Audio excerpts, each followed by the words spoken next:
Bueno, pues si les parece, para aprovechar el tiempo, podemos arrancar para no pasarme del tiempo y concluir más o menos antes de 2:30, 2:20 por ahí. Espero poder cerrar. Veo que se desconectó el profesor Vadillo Nieto, ¿verdad? Nuestro maestro de ceremonias. Ah, no, aquí está, aquí está, aquí está. Bueno, pues vamos a empezar. Estamos a sábado 8 de junio y estamos iniciando el curso número 2 de 3 que componen el Seminario Internacional París 24, Cobertura, Implicaciones e Impacto.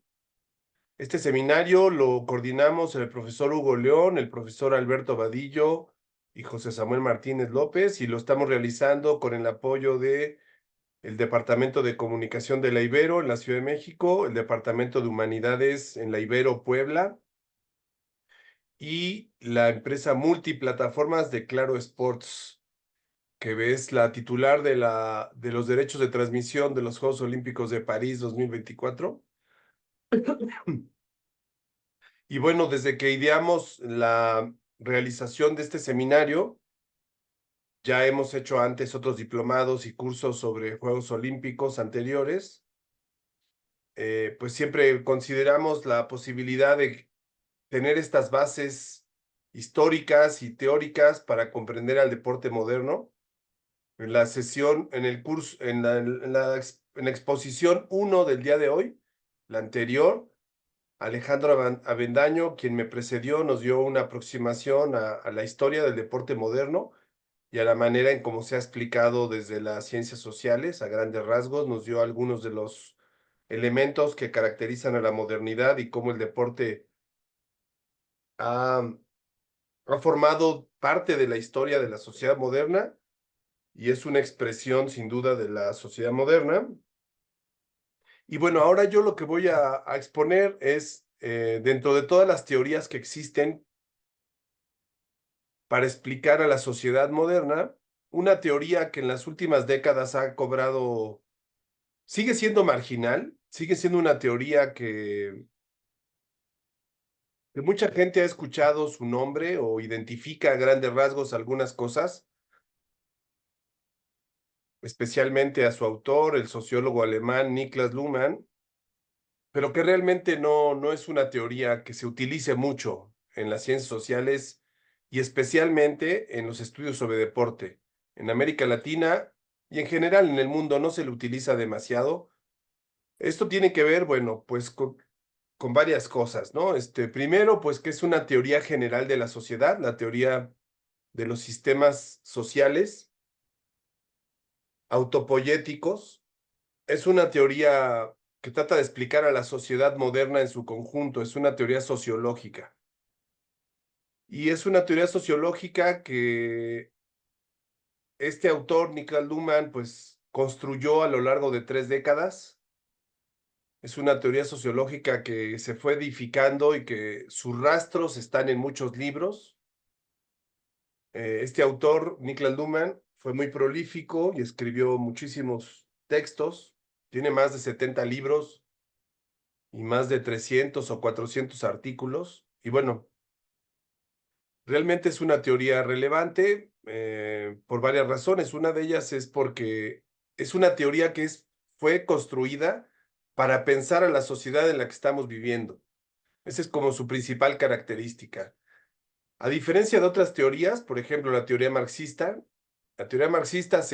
empezó a construirse en el siglo XIX, en la segunda mitad del siglo XIX, y se fue reelaborando en la primera mitad del siglo XX, ¿no? Digamos, pero es una teoría que fue pensada para explicar el mundo de finales del siglo XIX y el mundo de la primera parte o de las primeras décadas del siglo XX, porque en ese marco surgió esa teoría o se desarrolló. Así como hay otras teorías, como la de Durkheim o la de Max Weber, ¿no? O la teoría del propio Habermas. Son teorías, en el caso de Habermas, de la segunda mitad del siglo XX que buscan explicar a la sociedad de la segunda mitad del siglo XX. En el caso de la teoría de Niklas Luhmann, surgió para explicar a la sociedad compleja en la que estamos actualmente viviendo, en la sociedad de finales del siglo XX. Luhmann ya no llegó al siglo XXI porque murió en 1998, pero su teoría trata de explicar todos los fenómenos de la sociedad actual.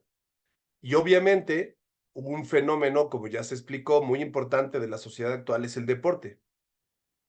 Entonces, lo que yo voy a hacer ahorita en la siguiente hora y cuarto es tratar de exponer algunos elementos centrales de la teoría de Luhmann que nos permitan comprender de otra manera el deporte. Como dice el título de la charla, pues de entrada, en el caso de Luhmann, al deporte se le ve como un sistema. No se le ve como un fenómeno aislado o como un fenómeno independiente de la sociedad, aunque tiene cierta autonomía, aunque tiene cierta independencia. Pero la propuesta de la teoría de sistemas sociales, lo primero que nos dice es, no podemos ver al deporte, a los atletas, a las competencias, a los eventos, como algo separado, como algo aislado, como si fuera una isla que tiene su propia dinámica y el resto de la sociedad va por otro lado y el deporte por otro lado. Justamente lo que Luhmann llama la atención es que el deporte se presenta en la sociedad actual como un sistema, aunque muchas veces no seamos capaces de ver el sistema.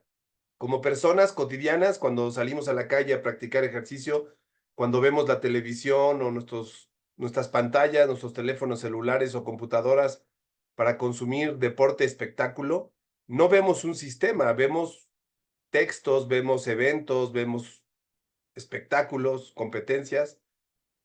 No alcanzamos a ver el sistema, pero justamente este autor lo que trata de hacernos ver es que aprendamos a ver el sistema que está articulado en eso que aparece frente a nosotros en un estadio, en una pantalla, en un parque. Entonces, yo voy a tratar de dar algunos elementos para comprender a este sistema deportivo. Entonces, el objetivo es ofrecer una visión panorámica de esta teoría para que nos sirva como herramienta teórica, como herramienta conceptual, como herramienta analítica, para poder comprender cómo funciona el sistema deportivo del mundo en el que vivimos y del cual los Juegos Olímpicos forman parte. Los Juegos Olímpicos, como evento, son una expresión del sistema deportivo moderno.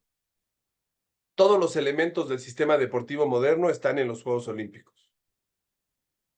Sin embargo, los Juegos Olímpicos es un evento que dura 3 semanas, casi un mes, 2 semanas y pico,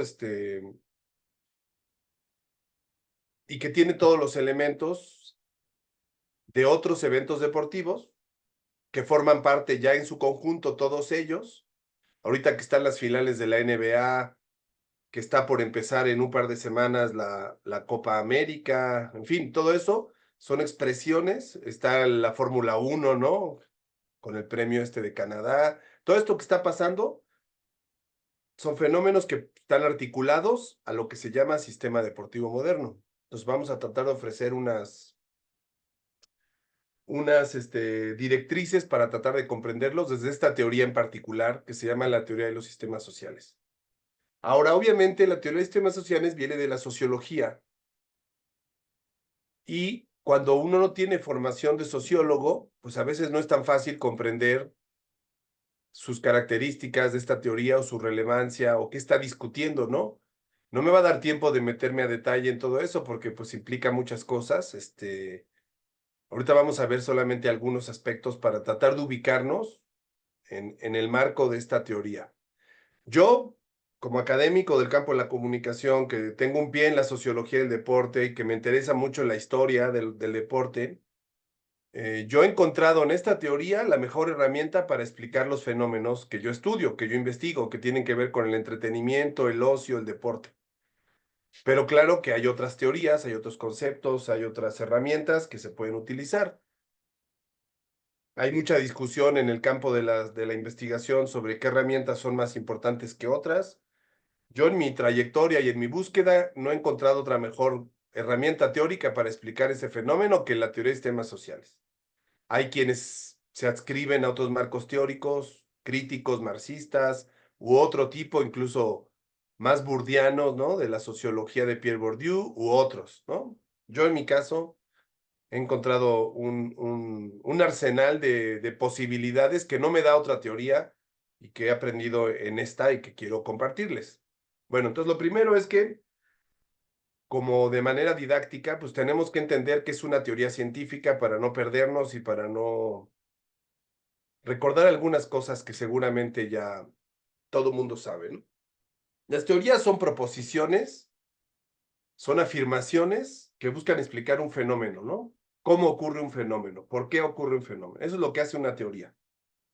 Las teorías están presentes no solamente en la ciencia, también hay teorías en la filosofía, también hay teorías en otros campos de la vida social, ¿no? Incluyendo la religión.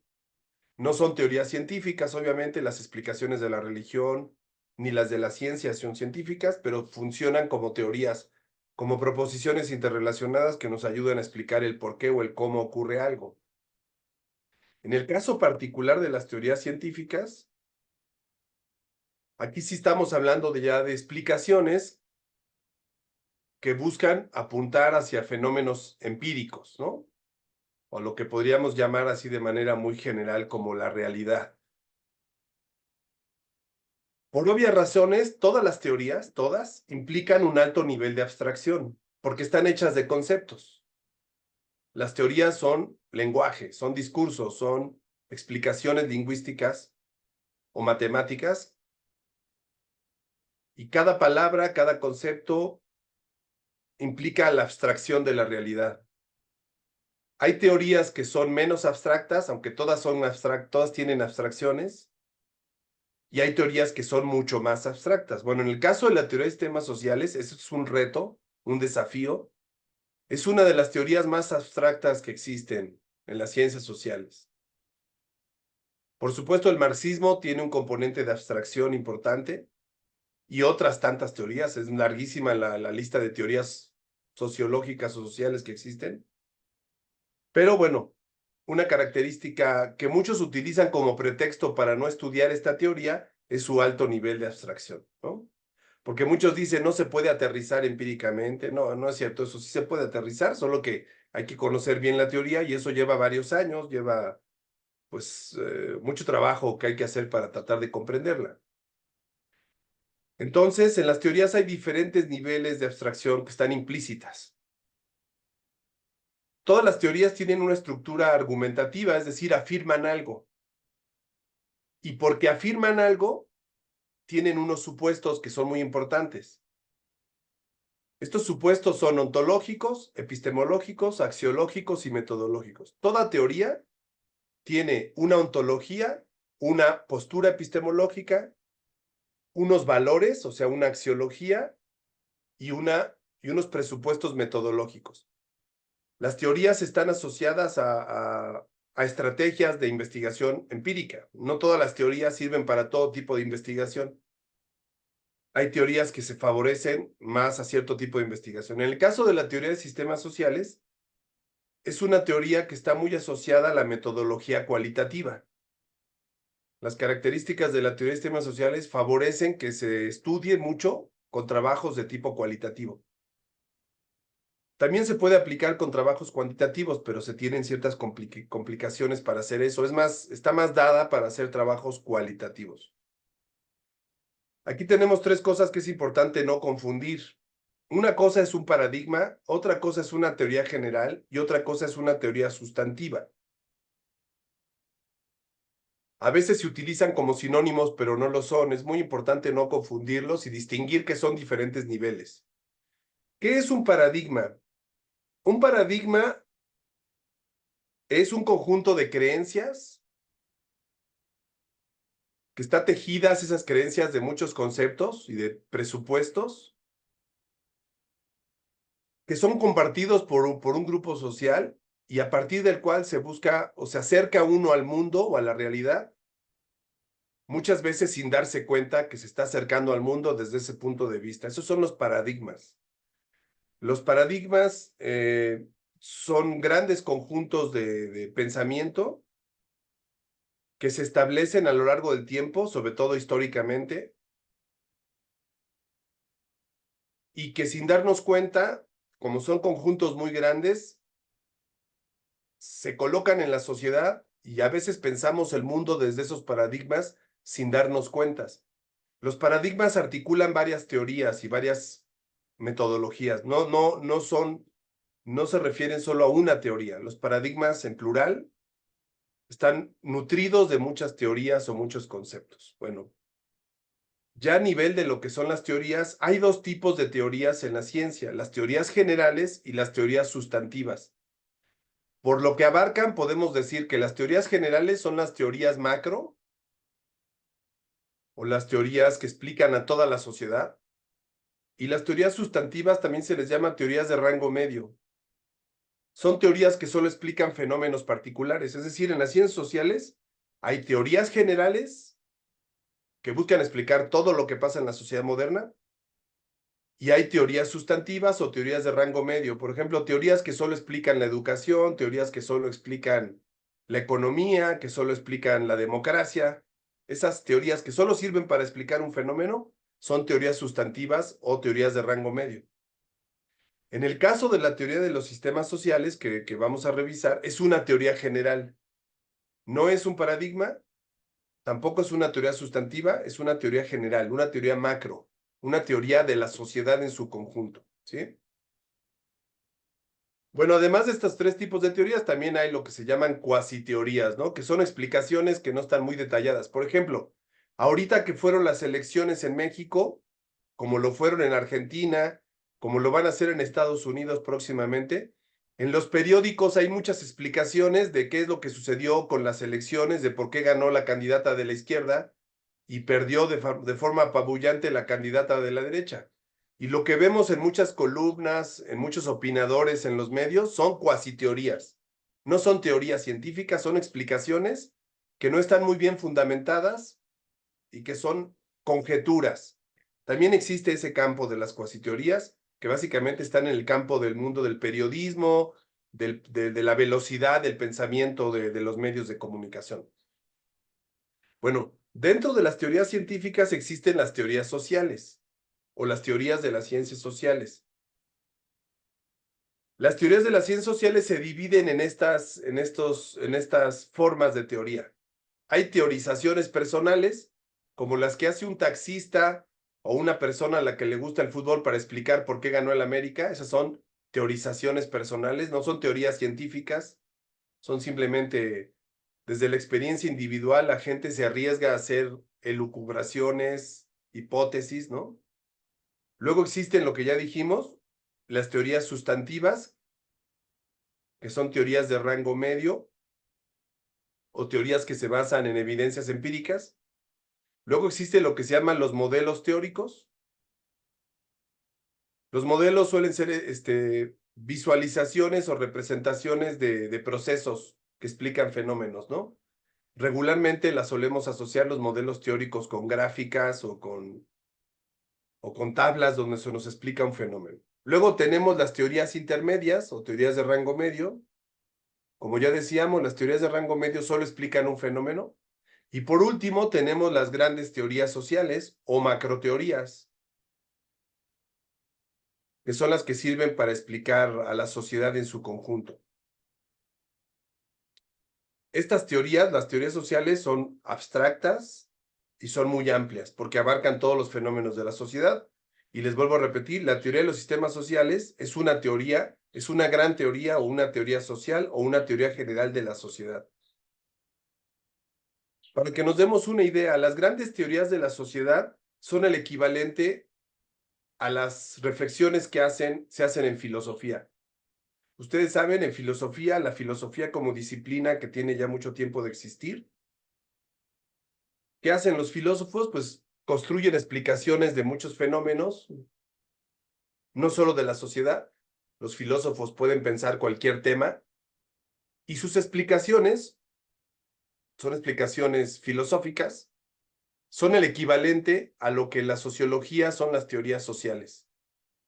Digamos, en las humanidades, para explicar el mundo, tenemos a los filósofos. En las ciencias sociales, para explicar a la sociedad, de todas las disciplinas de las ciencias sociales, la disciplina reina, la disciplina de la cual todo mundo abreva y toma elementos, es la sociología.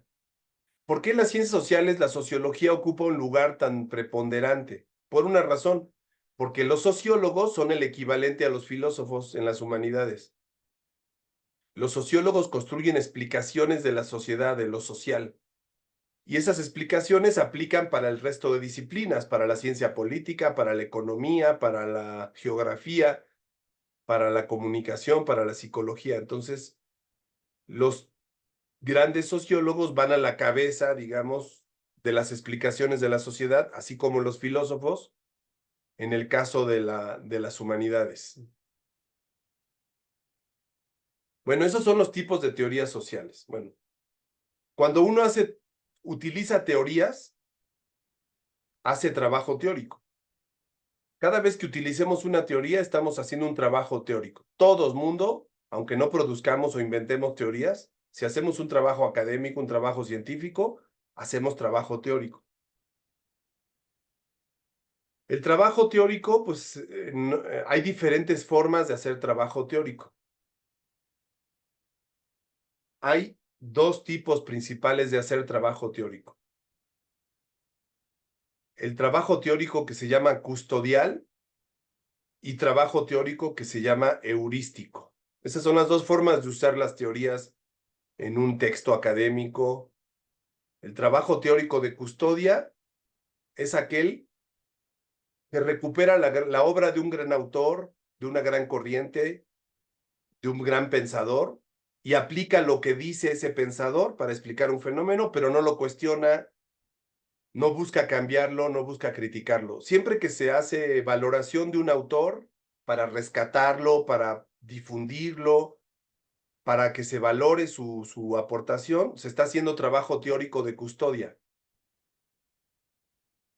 Cuando no se usan a los autores para custodiarlos, para cuidarlos, sino para criticarlos, para desbaratarlos, para ocupar sus teorías y transformarlas, mejorarlas, criticarlas, se está haciendo trabajo heurístico. Hay dos tipos de trabajo heurístico. El que se hace de forma interna cuando uno pertenece a una disciplina y el que se hace de forma externa cuando uno está desde otra disciplina utilizando un autor para desmenuzarlo, criticarlo, para producir nuevas teorías con ese trabajo. Entonces hay dos tipos de trabajo, el custodial y el heurístico. La exposición que yo estoy haciendo es un tipo de trabajo custodial, porque lo que busca es promover la forma de pensamiento de la teoría de los sistemas sociales que inventó, que creó Niklas Luhmann. Entonces no lo estamos necesariamente criticando, sino estamos exponiendo su obra para que se valore, se comprenda, se utilice. Ya en otro momento se puede hacer trabajo heurístico para criticarlo. En este caso, no nos dará tiempo, nos iremos solamente con trabajo custodial. Bueno, me voy a saltar esta parte porque esa es la forma en que se articula la teoría con la metodología. Nada más les digo esto que es importante recordarlo. Yo les dije, todo marco teórico, toda teoría tiene 4 elementos implícitos. Tiene una postura ontológica, toda teoría científica tiene una ontología. ¿Qué es la ontología? La ontología es la explicación de qué está hecha la realidad. Toda teoría tiene una explicación sobre de qué está hecha la realidad o el mundo. Esa es su postura ontológica. Toda teoría tiene también una postura epistemológica. La epistemología es el conocimiento de la realidad, lo que podemos conocer o no. Bueno, toda teoría parte de una postura epistemológica respecto a lo que se puede o no conocer. Toda teoría tiene también una postura metodológica. ¿Por qué? Porque toda teoría lleva implícita la idea de cómo se puede producir conocimiento sobre la realidad. Y por último, toda teoría tiene una postura axiológica, es decir, toda teoría tiene una idea de los valores que son importantes y toda teoría, aunque no lo diga explícitamente la teoría, tiene una visión de lo que es el ser humano en general, ¿sí? Entonces, hay teorías que son más viables, que se apliquen bajo enfoques cuantitativos, Hay teorías que se pueden aplicar bajo enfoques mixtos o multimétodos, y hay teorías que se pueden aplicar, se favorece que se apliquen bajo enfoques cualitativos, en términos metodológicos. En el caso de la teoría de los sistemas sociales, casi no se aplica bajo el enfoque cuantitativo. ¿Por qué? Porque el enfoque cuantitativo es muy rígido y la teoría de sistemas sociales es muy flexible o fluida. Entonces, es una teoría, la de los sistemas sociales, que está más afín a los estudios cualitativos y también se puede utilizar con estudios comparativos o multimétodo. Pero lo cuantitativo casi no se aplica en los estudios de teoría de sistemas sociales. Bueno, si ustedes toman la explicación que ya nos hizo hace ratito Alejandro respecto a las perspectivas sociológicas del deporte, yo les diría, bueno, si ustedes toman todas las teorías sociales, todas las teorías sociológicas que se han creado, podemos dividir todas las teorías en tres grandes grupos. Aquí están los tres grandes grupos en las columnas de arriba. El primer gran grupo de teorías sociales los podemos meter en lo que se llama el modelo atomista o analítico. Otro grupo de teorías sociales o teorías sociológicas las podemos poner bajo el modelo estructural o sistémico. Y otro grupo de teorías más recientes los podemos poner bajo el modelo de flujos o modelo procesual. Cada teoría tiene su ontología, como lo ven en las filas, tiene su lógica, tiene su perspectiva antropológica, tiene un enfoque dominante. Bueno, ¿a qué grupo de los tres que están en las columnas pertenece la teoría de los sistemas sociales? A la del medio. La teoría de los sistemas sociales es una teoría que explica la sociedad bajo un modelo estructural o sistémico. A diferencia de teorías que explican a la sociedad bajo un modelo analítico o bajo un modelo de flujos o procesual. No nos vamos a meter a discutir eso porque nos llevaría tiempo, pero es importante nada más ubicar que la teoría de sistemas sociales es una teoría que se agrupa en aquellas que defienden el modelo estructural o sistémico, es decir, que explican a la sociedad como una estructura o como un sistema, no como individuos o personas. La teoría de sistemas sociales no ve personas, ve sistemas. Eso es muy importante.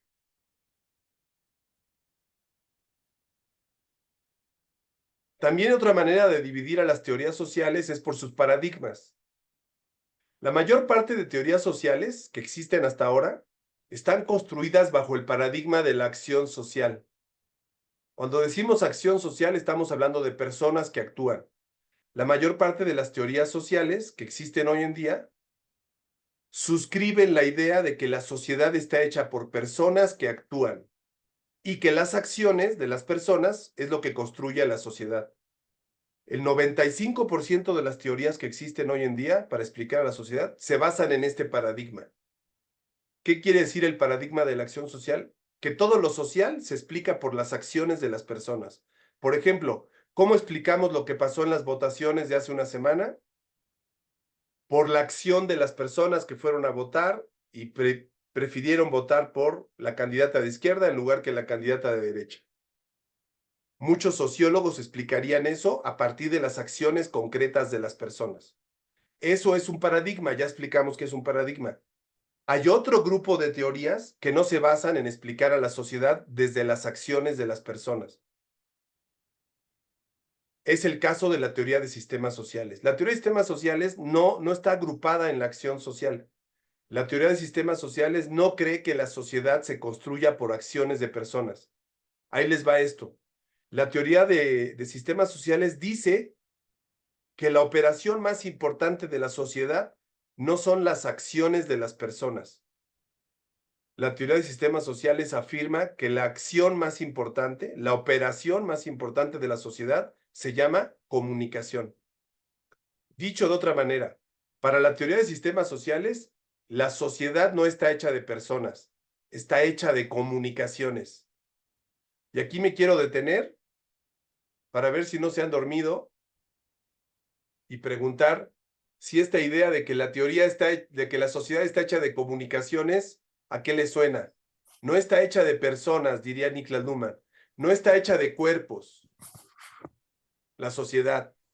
De hecho, para Luhmann, para esta teoría, afirma que el cuerpo está fuera de la sociedad, que lo que forma parte de la sociedad se llaman comunicaciones, no cuerpos, no personas, no rostros, no sexos, sino comunicaciones. Por ejemplo, en este momento que estamos exponiendo aquí mediante Zoom,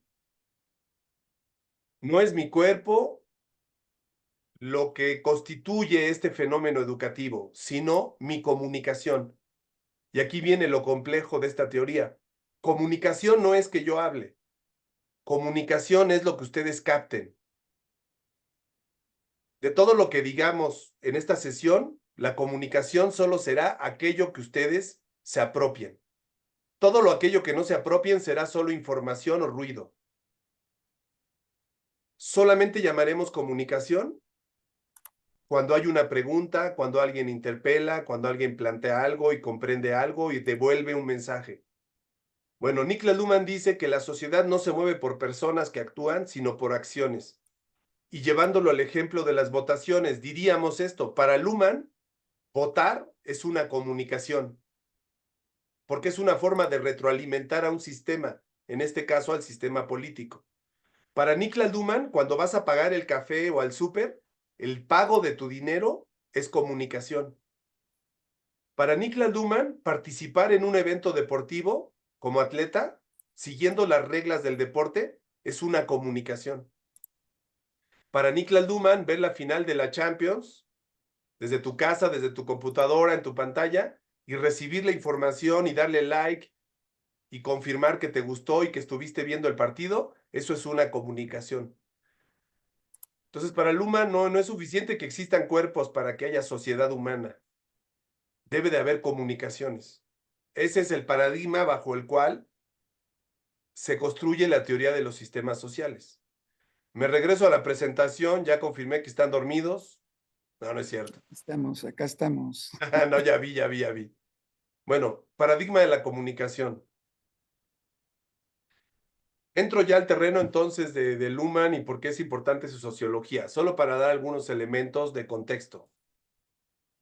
Punto es clave, ¿no? De respecto a quién fue Luhmann, cuál es la importancia de su obra, por qué abordar su teoría, ¿no? ¿Qué críticas ha recibido la obra? No sé, a ver, por ejemplo, me gustaría escuchar a Alejandro, no sé si está aquí a la mano, o a Hugo, si quieren comentar algo, preguntarle, de Luhmann, ¿qué han visto? No sé, en historia, ¿lo ven, no lo ven? Yo sé que han hecho seminarios y que, pero no sé, ahí, Sí, tú dinos más en concreto. sí, justo esta cuestión de la comunicación dentro de la historia entraña una potencialidad porque es un elemento que se puede reconsiderar o considerar para reestructurar esa cosa que se llama archivo, ¿no? Y sacarla, por ejemplo, de la camisa de fuerza que representa el archivo escrito o el archivo institucionalizado. Entonces ahí hay un elemento importante que retoma la historia cuando retoma Luhmann. Sin embargo, hay otro que a lo mejor podría funcionar como contracrítica, y es que pensando, o más, sí, pensando en esta cuestión que retomas de la comunicación como el eje principal de la teoría de sistemas, lo psíquico, lo psicológico no se comunica. Y Exactamente, es ese es una un punto. dimensión Y es una dimensión que se retoma, por ejemplo, en estas intersecciones que hace la sociología, por ejemplo, con la psicología. No, tampoco quiero decir que necesariamente o que eso implica que Luhmann niegue las manifestaciones de fenómenos psicológicos o psicológicos sociales, pero sí representa una problemática porque es algo que no se alcanza tal vez o que se comprenden otros términos que pueden ser no necesariamente peores, pero sí diferentes, Ese ¿no? es un gran tema. Fíjate que ese es justamente uno de los grandes aportes del pensamiento de Luhmann. A diferencia de muchos autores de la sociología que partieron para explicar a la sociedad desde la psique del ser humano, Luhmann, desde que hizo su teoría, decidió no irse por ese camino de meter la psique en lo social. Más bien hizo al revés. Él separó la psique y dijo, la psique no tiene nada que ver con la sociedad. Voy a poner un ejemplo. En la vida cotidiana todos hemos escuchado las explicaciones de la política mexicana que se basan en explicar la psicología del Mesías tropical.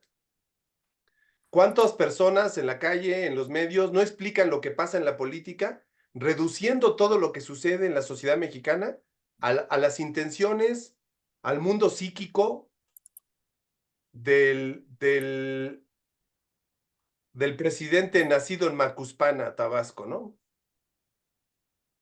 Toda la complejidad del sistema político se explica a partir de elementos psíquicos o psicológicos. Bueno, Luhmann renunció a esa forma de explicación porque Luhmann afirmó que eso le corresponde a una ciencia en particular, que es la psicología, pero que la psicología desde finales del siglo XIX dejó ver sus límites. Según Luhmann, Durkheim ya explicó que lo social no tiene que ver con lo psicológico. Lo social son fenómenos sociales, justamente, que no tienen que ver con la psique o con la mente de las personas. Por eso, como dijiste, Alejandro, pues sí, es toda una discusión, y si uno no se mete a estudiar bien esa historia de la sociología para ver en qué momento la sociología funcionalista se separó de la psicología, cuando hoy en día hay autores en el siglo XXI que siguen explicando lo social por lo psicológico, muchos autores que se basan en estas nuevas corrientes ya dicen, no, eso tiene 100 años de atraso. Tú no puedes explicar un fenómeno político por la psicología de López Obrador. Eso es Ujú. arcaico desde el punto de vista de la sociología. Adelante, Alejandro. Claro, la discusión está en que desde el punto de vista figuracional, la sociedad es un compendio de características bio, psico, sociales. Ese es el detalle, ¿no? Exactamente. Porque Y hay ahí, otras teorías que tienen la idea de que el ser humano tiene un cuerpo y que ese cuerpo está asociado a una génesis, a una epigénesis, en fin. Son teorías, son puntos de vista, ¿no? En el caso de Luhmann, nuestro sistema psíquico, nuestra alma, nuestro mundo intelectual, emocional, no forma parte de la sociedad, a menos que traduzcamos lo que sentimos en comunicaciones. Por ejemplo, cuando tú le comunicas a alguien tu alegría o tu tristeza, tu estado de ánimo, no estás traspasando tus emociones de tu psique a la psique de otra persona. Eso es imposible, dice Luhmann. Lo único que estás haciendo es generando comunicaciones donde tú tratas de plantearle a otra persona tus sentimientos, pero los sentimientos están en tu cerebro, en tu cuerpo, nunca salen de ahí. Por lo tanto, tu mundo psíquico es un mundo separado de la sociedad. Solo se hace social la comunicación, no tu psique. Digo, es un tema muy interesante y ahí hay mucho que dialogar. Adelante, Ramiro, te escuchamos. Gracias, Samuel. Buenas tardes a todos.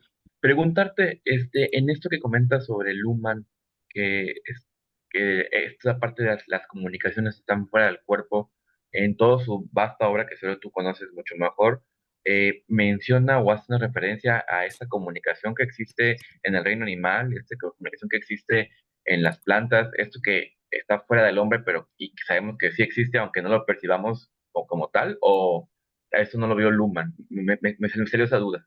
Sí, no, es una gran pregunta. Mira, Luhmann tiene por su propia historia, él se forma en los años 50, 60. Él forma parte de un movimiento en la ciencia que tiene que ver con el pensamiento cibernético. El pensamiento cibernético viene de los años 40, finales de los 30, viene de muchos autores, no solo matemáticos, ingenieros, físicos, sociólogos, psicólogos, politólogos, un grupo muy grande de gente que empezó a pensar la cibernética. La cibernética es la ciencia que explica los procesos de información y de inteligencia con información. Entonces, la cibernética se aplica en la ingeniería, se aplica en las matemáticas, se aplica en muchas áreas.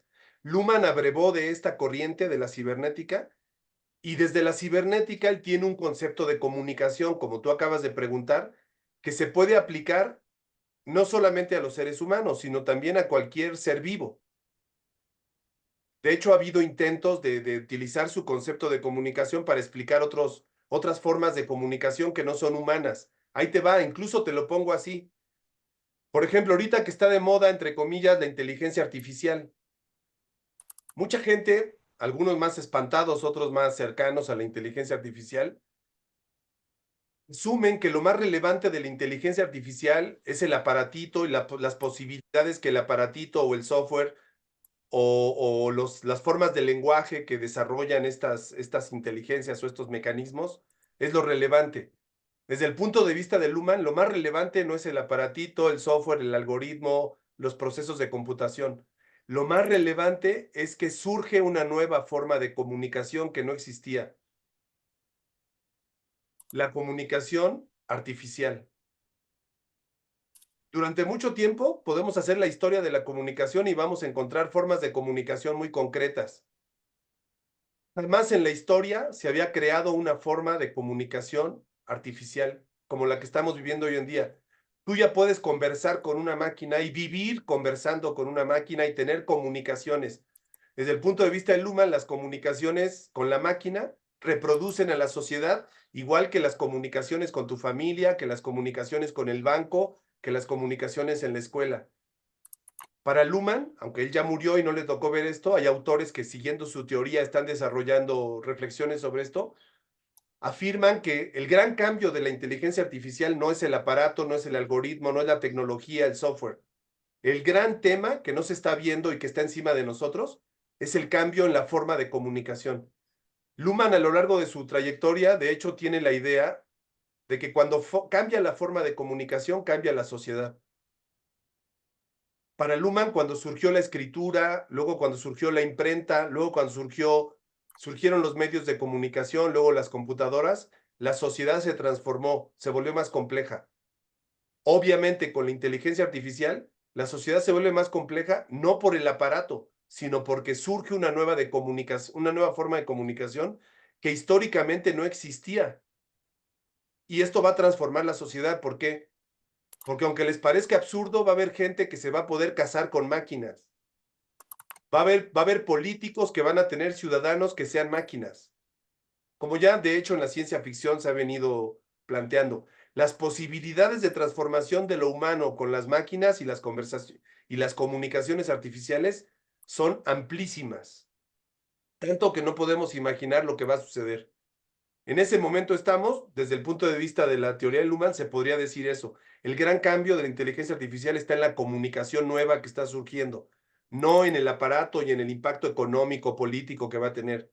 Esa es la parte cosmética. La parte realmente relevante desde el punto de vista de los sistemas sociales es la nueva forma de comunicación. Doy la palabra a Ramiro y después a Priscila. Adelante, Ramiro. Gracias, Samuel, por lo que comentas. Aquí yo me referiría a inteligencia artificial. Lo último que yo he visto, que está muy de moda, lo de ChatGPT, hasta donde yo lo entiendo, si no el panel me desmiente, funciona más bien como con las preguntas que una persona le hace y lo va alimentando, y es un ir y venir. No es, hasta donde yo entiendo, que la máquina sea como consciente o que platique como nosotros ahorita. En esta primera etapa creo que es como que se alimenta, ¿no? Y más bien como que del nivel de preguntas y en esa conversación y alimentación es lo que la va pues fortaleciendo, porque yo puedo preguntar, pues, ¿qué día es hoy? Y me va a decir, pues, hoy es sábado, o le puedo preguntar, oye, ¿cuál es la teoría social de Marx en el 48? Un poquito como hace 30 años, ¿no? El buscador estaba ahí, pero si la gente pregunta, preguntas muy básicas, pues te da respuestas muy básicas, ¿no? Creo que en ese punto todavía no está tan sofisticado, pero lo que dices creo que sí va para allá, ¿no? Esta parte de tensionados digitales. De hecho, hay toda una crítica a esta idea de qué tan inteligentes son las inteligencias artificiales. No son tan inteligentes como el cerebro humano, obviamente. Pero aquí viene un tema que es de la teoría de Luhmann. Esto es muy importante. Dice, a ver, cuando dos personas dialogan, dos personas que no se conocen o que se acaban de ver después de mucho tiempo, ambos son dos cajas negras. Esa caja negra que se presenta cuando tú estás con alguien y no sabes lo que piensa o lo que siente, ni ella sabe lo que tú piensas o sientes, a esa situación se le llama doble contingencia. Es decir, hay incertidumbre. Cuando tú vas en la calle y te encuentras a alguien a medianoche en la calle, hay incertidumbre, hay una doble contingencia. Bueno, Niklas Luhmann dice que la sociedad, el orden de la sociedad, las reglas de la sociedad, están construidas para disminuir la experiencia de la doble contingencia. Por ejemplo, en esta situación en la que estamos cada quien en su casa y yo desde la mía hablando, hay doble contingencia. Ustedes no me conocen, no saben lo que tengo dentro de mí, en mi mente, en mi cerebro, en mi mundo interior, ni yo sé lo que está en el suyo. Hay doble contingencia. Sin embargo, ¿cómo se reduce eso? Tenemos un acuerdo porque publicamos un flyer donde dijimos quién va a hablar, de qué hora y de qué va a hablar. Y en ese flyer aparecemos como instructores, como ponentes, Alejandro y yo. Tenemos un rol social. El hecho de saber que somos ponentes disminuye la ansiedad, disminuye la incertidumbre, calma las ansias. No hace que nos conozcamos a fondo las cajas negras, porque eso es imposible, pero disminuye y hace que haya un acuerdo y ciertas reglas de comunicación. Y eso permite que la sociedad, en este caso el proceso de la clase, se dé y continúe y termine tal y como está planeado. Pasa lo mismo con una máquina, estimado Ramiro. Hay doble contingencia porque no sabes lo que te va a contestar la máquina, aunque sea muy rudimentaria. Aquí viene lo interesante. La máquina te puede sorprender como te sorprende una persona. Hay doble contingencia también con la inteligencia artificial, aunque sea primitiva. Conforme avance el tiempo va a ir mejorando hasta que nos supere. Lo importante no es que nos supere o que esté abajo de nosotros, sino que hay doble contingencia, hay incertidumbre. Por eso, porque hay incertidumbre, alguien se podría enamorar de una máquina a través de comunicaciones. Aunque sepamos que es artificial, aunque sepamos que es una máquina, puede haber esa relación porque hay incertidumbre. Bueno, Priscila y la profesora Ana. Adelante, Priscila. Sí, a lo largo de los años, como decían ustedes, han cambiado las comunicaciones, no solo en las redes, sino que uno mismo en la vida cotidiana no se comunica como antes. Hasta uno con los amigos o con la familia a veces se comunica más por un celular que físicamente. Y con respecto a la inteligencia artificial, yo hoy justo estaba viendo en la televisión una polémica que hay en Argentina porque una periodista de espectáculos creó una página de inteligencia artificial que trata a personas que tienen problemas mentales. No mentales, de enfermos mentales, sino eh, con estrés, personas que tienen problemas que han querido suicidarse o tienen todo ese tipo de cosas. Y es una persona que se llama Connie Ansaldi, no me acuerdo la aplicación, cómo se llama, y creó esa página y la está avalando el Estado. Una página que no hay ningún experto detrás de esa página Ejemplo. que tenga un aval, que pueda conocer a la persona y responder las dudas que tenga la persona acerca de su problema, porque hoy nosotros vemos mucho que hay en todos los deportes, en el mundo del espectáculo, que todos dicen, ay, estoy mal mentalmente, estoy agotado mentalmente, está mucho de moda. Y haber hecho esa aplicación una persona que no tiene conocimiento sobre eso, a mí me parece que está atentando contra la vida de las personas. Y ese es el problema de la inteligencia artificial usada de manera errónea. Creo que eh, tenemos que tener cuidado de cómo se usa la inteligencia Fíjate, hay artificial. un punto muy importante. En esto aprovecho este comentario que hiciste. La teoría Sí, de Luhmann tiene una característica justamente relacionada con esto que acabas de decir. Por ejemplo, la teoría marxista es una teoría que promueve la idea de una sociedad utópica ideal. La teoría marxista se caracteriza, la idea de crítica viene de que critican lo presente pensando en un mundo ideal en el futuro. Esa es la teoría crítica. El pensamiento crítico marxista, ese es su mecanismo de funcionamiento.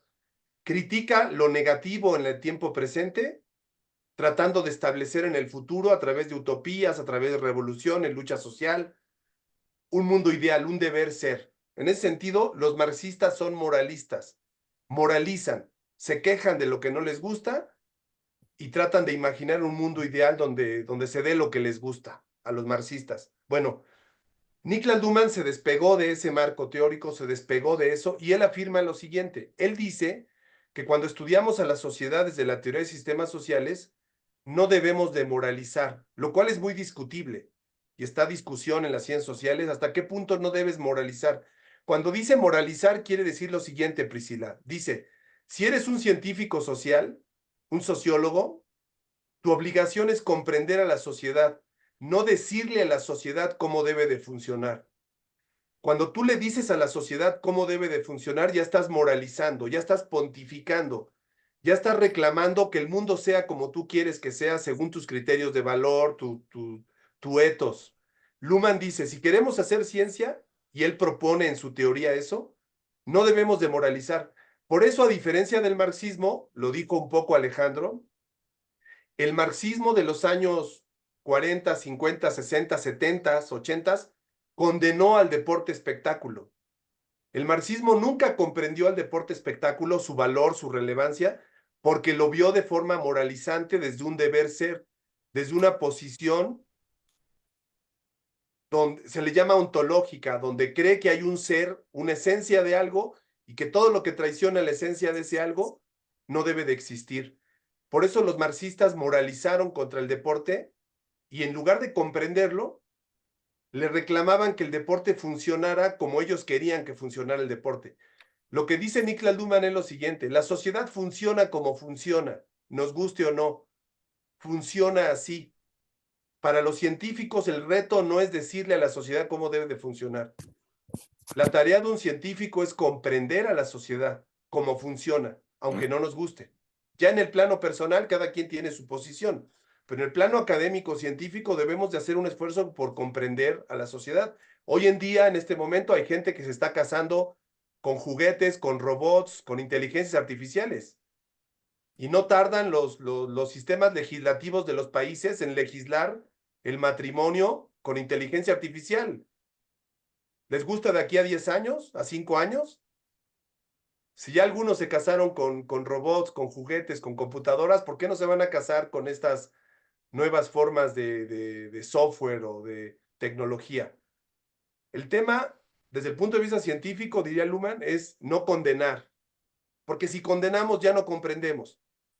El método lo que sugiere desde el punto de vista de Luhmann es comprendamos a la sociedad y después ya tomamos una postura cada quien personal.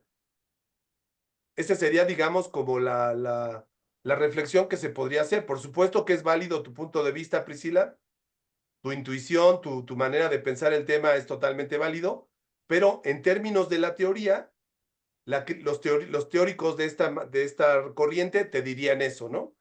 Aguas, no moralicemos, porque si no vamos a bloquear nuestra comprensión del tema. Ana, adelante, te escuchamos. Gracias, Sam. Con respecto a tu comentario, no sino el anterior a en el sentido de que, bueno, de los procesos de comunicación y cómo se van desarrollando conforme a los actores y esto. Entonces, esto rompería el paradigma, a ver si es correcto este uso del paradigma. Esta interpretación o esta teoría de Niklas Luhmann rompería con este esquema simplón de que, bueno, así incluso todavía está en muchos libros, emisor, canal, receptor, ¿no? Mensaje, y se acabó, ¿no? Y entonces todo lo que está en medio ya se hace a un lado, no se considera, y así es como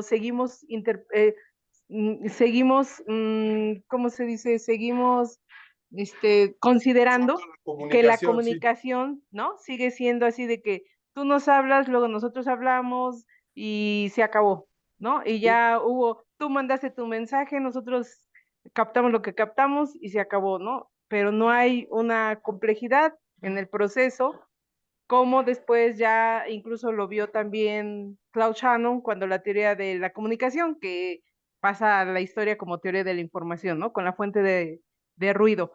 Pero sí me parece, ¿no? Como relevante precisar esta riqueza de la teoría de Luhmann, para romper esa visión lineal o simplona del proceso comunicativo.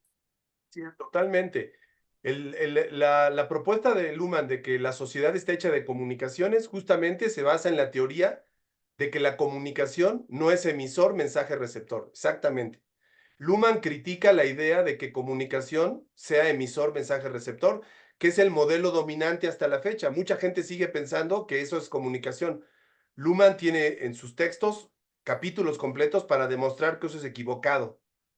De hecho, Luhmann no habla del modelo emisor-mensaje-receptor, que es el modelo del transporte. Así se le critica a ese modelo. El modelo del transporte o el modelo de de ver a la comunicación como una difusión de un punto a otro. De hecho, Luhmann dice que no existe tal cosa, que el proceso de comunicación más bien es una selección. Y cuando habla de selección, habla de emergencia de la complejidad. Dice, la comunicación se presenta cuando seleccionamos. El que habla selecciona lo que va a decir y la forma en lo que le va a decir. Y el que recibe selecciona de lo que escuchó o vio lo que quiere. En el modelo de Luhmann, la comunicación no depende del emisor, depende del receptor. En el modelo tradicional, la comunicación la comanda el emisor.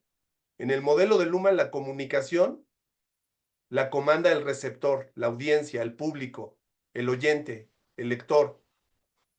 Es totalmente distinto y qué bueno que lo anotas. Bueno, voy a regresar a la presentación para no extenderme, pero bueno, era necesario hacer estas preguntas que es muy importante para irlas aclarando. Obviamente yo les voy a poner en el Drive algunas lecturas que me parece importante, incluyendo algunas de deporte que han hecho varios autores en varias partes del mundo, desde la perspectiva de Luhmann para explicar el deporte. Entonces me voy rápido ya con lo que sigue, ¿sale? Bueno. Aquí tenemos una foto de Luhmann. Luhmann nació en el 27 y murió en 1998. Para muchos, Luhmann es algo así como el Kant del siglo XX. Es como el Aristóteles del siglo XX. Es un autor fuera de época. Es un pensador fuera de serie por muchas cosas. Ya les platiqué el número de textos que escribió. En fin, las peculiaridades de su personalidad lo hacen único en la historia de las ciencias sociales en el siglo XX. Una de las personas con las que más dialogó y con la que más tuvo comentarios críticos fue con un autor que todavía no muere, que se llama Jürgen Habermas, que es un autor de la Escuela de Frankfurt, del pensamiento crítico marxista, y fue el gran némesis de Luhmann. Luhmann consideraba que el marxismo estaba muerto como forma de pensamiento para explicar a la sociedad moderna, y Habermas defiende al marxismo o la postura crítica. Entonces, en la época en la que ellos coincidieron, dialogaron mucho, los dos pensadores, los dos sociólogos alemanes, Habermas siendo el más brillante de los filósofos vivos de la Escuela de Frankfurt, y Luhmann como representante de esta corriente que él inventó de la teoría de sistemas sociales. Pueden encontrar libros y artículos sobre estas discusiones entre ambos, sus dos posturas, ¿no? No me voy a meter a que revisemos mucho de esto. Tengo aquí mucho material que les voy a pasar en la presentación que vamos a colgar en el Drive.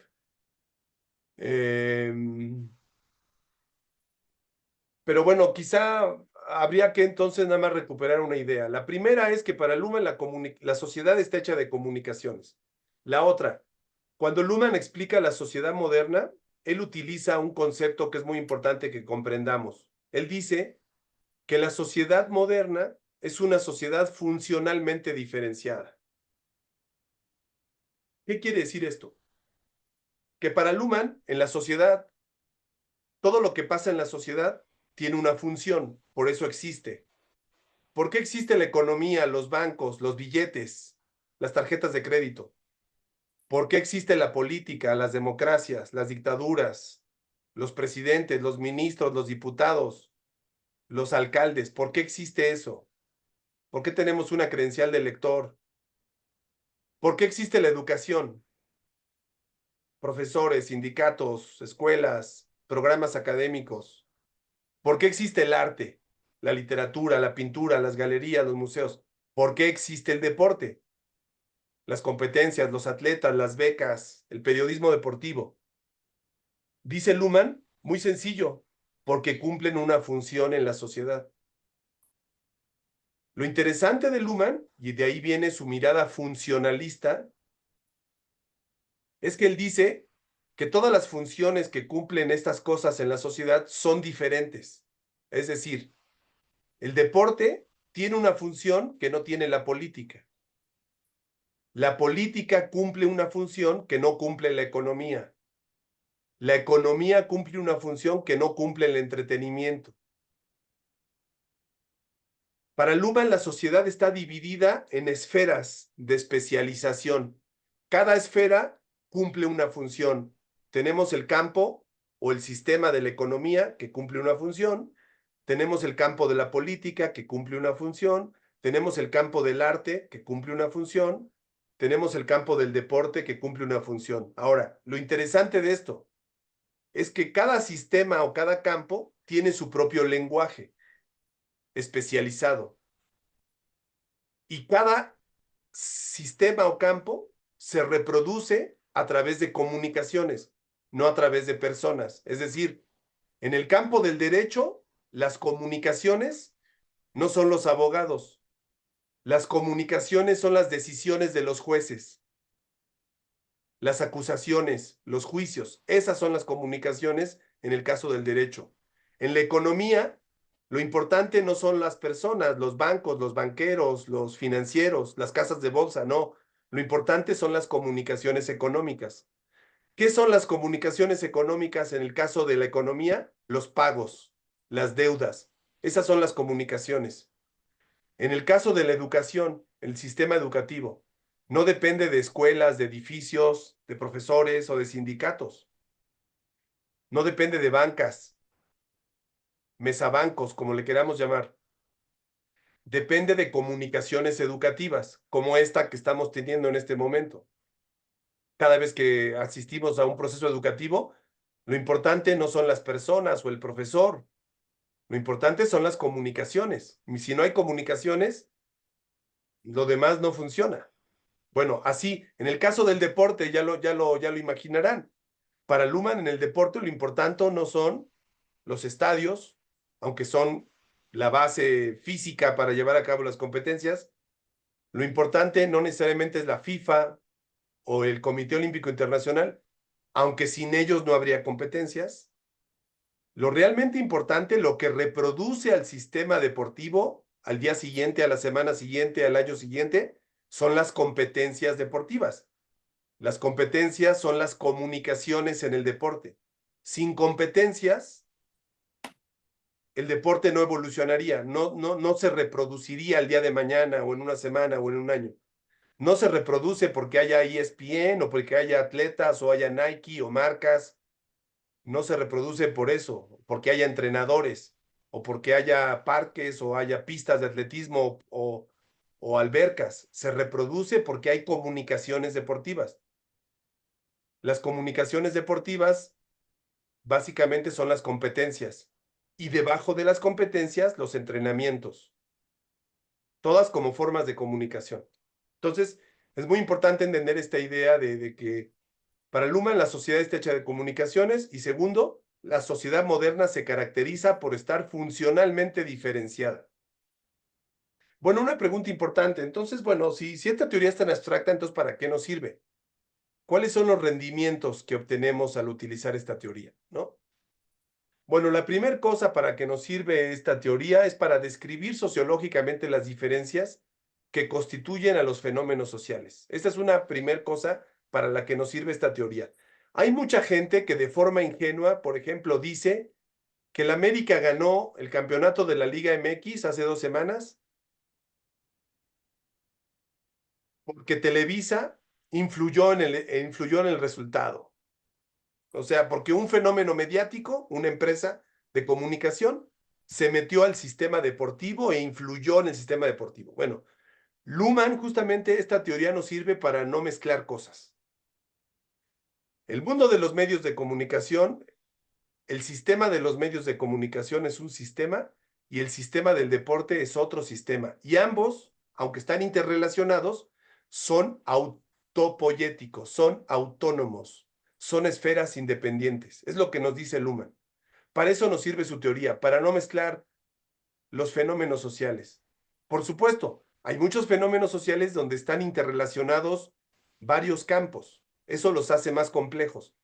Pero justamente el que sean más complejos quiere decir que no son mecánicamente explicables con respuestas simples como que alguien metió mano negra, como que hubo fraude electoral o como que todos son tontos y por eso ganó la candidata de izquierda, ¿no? Como son las explicaciones que está teniendo mucha gente, ¿no? Esas son explicaciones que no reproducen, que no le aciertan, no le hacen justicia a la complejidad de la sociedad. Por ejemplo, ahora que en los Juegos Olímpicos veamos expresiones de tipo nacionalista en las banderas, en los himnos, que veamos gente enarbolando la bandera de Palestina, que veamos haciendo expresiones antirracistas, de libertad de expresión, de reivindicación de derechos humanos, eso no quiere decir que los Juegos Olímpicos se politicen. Desde la teoría de Luhmann, eso no es viable decirlo. ¿Por qué? Afirmarlo. Porque el campo de la política es una cosa, y aunque Macron aparezca inaugurando los Juegos Olímpicos de París, eso no politiza a los Juegos Olímpicos. Más bien, Macron, la comunicación política de Macron, se aprovecha de la plataforma de comunicación del deporte para desde la plataforma de comunicación deportiva mandar mensajes o expresiones de tipo político. Pero eso no politiza al deporte, no lo hace un ente político. Cuando dos naciones se enfrentan en una competencia, por ejemplo, Estados Unidos contra Rusia, no se están enfrentando dos países. No hay ahí una dimensión política. Se lee políticamente y los periodistas y la gente hace interpretaciones políticas. Claro, como México le ganó a Estados Unidos o le va a ganar a Brasil hoy en el fútbol, entonces México es superior a Brasil, ¿no? Esas son ingenuidades, simplezas. Lo que Luhmann nos ayuda es a entender los fenómenos de una manera más compleja y por eso nos sirve conocer su teoría, ¿no? Hay muchas otras razones de por qué vale la pena comprender a Luhmann, pero bueno, como les decía, si hacemos el equivalente de que la sociología es el equivalente a la filosofía en las humanidades, la sociología en las ciencias sociales es el equivalente a la filosofía en las humanidades, podríamos decir que la teoría de Luhmann, así como Aristóteles es una filosofía primera, o Platón, podríamos decir que en la sociología, la teoría de Luhmann es una sociología primera, ¿sí?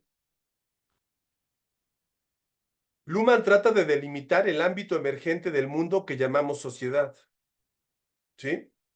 Obviamente en la sociedad existen personas, existen organismos, existen cosas, objetos, ¿no? Sin embargo, eso no es lo que le preocupó a Luhmann. A Luhmann lo que le interesó es descubrir cuáles son los elementos que reproducen el orden social, qué caracteriza al orden de la sociedad, qué le da su orden a la sociedad. Y para explicar eso, Luhmann es que llegó a la idea de que la operación constitutiva de lo social son las comunicaciones. No las personas, no los cuerpos, no las acciones. Donde hay comunicación hay sociedad. Donde no hay comunicación no existe la sociedad. De hecho, cuando estamos dormidos cada uno de nosotros, estamos fuera de la sociedad. Aunque físicamente compartamos cuartos, recámaras, casas, unidades habitacionales, barrios, ciudades, estamos fuera de la sociedad mientras estemos dormidos porque no nos estamos comunicando. Solo estamos en la sociedad cuando nos comunicamos. Cuando uno se mete al baño a hacer sus necesidades, si no tiene procesos de comunicación, uno está fuera de la sociedad. Solo cuando uno está en procesos de comunicación, uno está dentro de la sociedad. Y cuando uno está en la sociedad, le está dando orden a la sociedad. Y eso es justamente lo que Luhmann nos presenta en su teoría, ¿no? Entonces, ¿qué entiende Luhmann por sociedad funcionalmente diferenciada? Bueno, acuérdense que los marxistas pensaban o piensan que la sociedad está dividida en clases, en capas de dominadores y dominados. Esa es la teoría marxista. En la sociedad hay capas o clases donde hay dominadores y dominados. Y así explican los marxistas la sociedad, porque hay dominadores y dominados y hay una lucha de dominadores contra dominados. Y esa lucha es el motor de la historia. Esa es la explicación marxista. Bueno, Luhmann no cree eso. Para los marxistas la sociedad tiene un centro y se llama economía y política. Luhmann no cree eso. Luhmann afirma, más bien, que la sociedad no tiene un centro. La sociedad es pluricéntrica o multicéntrica. Y como no tiene un centro, es más compleja la sociedad moderna. La sociedad moderna tiene ámbitos diferenciados, sistemas, campos diferentes. Todos esos ámbitos están integrados, pero están separados. Esa es la paradoja.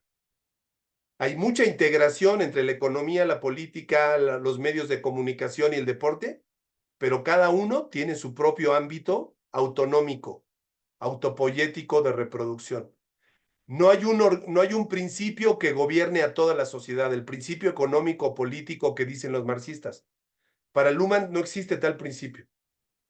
Lo que mueve a la sociedad son las comunicaciones diferenciadas. Cada ámbito de la sociedad tiene su propia comunicación. Por eso nosotros, algunos de los que estamos aquí, hay sectores de la sociedad a los que no participamos. ¿Por qué no participamos en ciertos sectores de la sociedad? Porque no establecemos comunicaciones dentro de ese campo o de ese ámbito o de ese sistema. Por ejemplo, ¿quién de nosotros de aquí pertenece al sistema jurídico o de derecho de la sociedad? ¿En qué momento estás en contacto con ese mundo? ¿Solamente cuando estás en un juicio, acusando a alguien o cuando cometiste un delito? Mientras no estés en un asunto que te implique comunicaciones jurídicas, estamos fuera del sistema jurídico. Aunque como personas con derechos, con una nacionalidad, tengamos derechos y se hagan valer nuestros derechos, mientras no haya comunicaciones de ese tipo, no estamos reproduciendo el sistema jurídico. El sistema jurídico se reproduce con las acciones de todas las personas, las comunicaciones jurídicas de personas que están involucradas en ese campo. Mientras nosotros no estemos en comunicaciones de ese tipo, no aportamos nada a la reproducción de ese sistema, diría Luhmann, ¿no? Bueno, entonces esa es la idea de la sociedad funcionalmente diferenciada. No, el pensamiento de Luhmann es un pensamiento circular, es una forma la teoría de Luhmann es una teoría circular.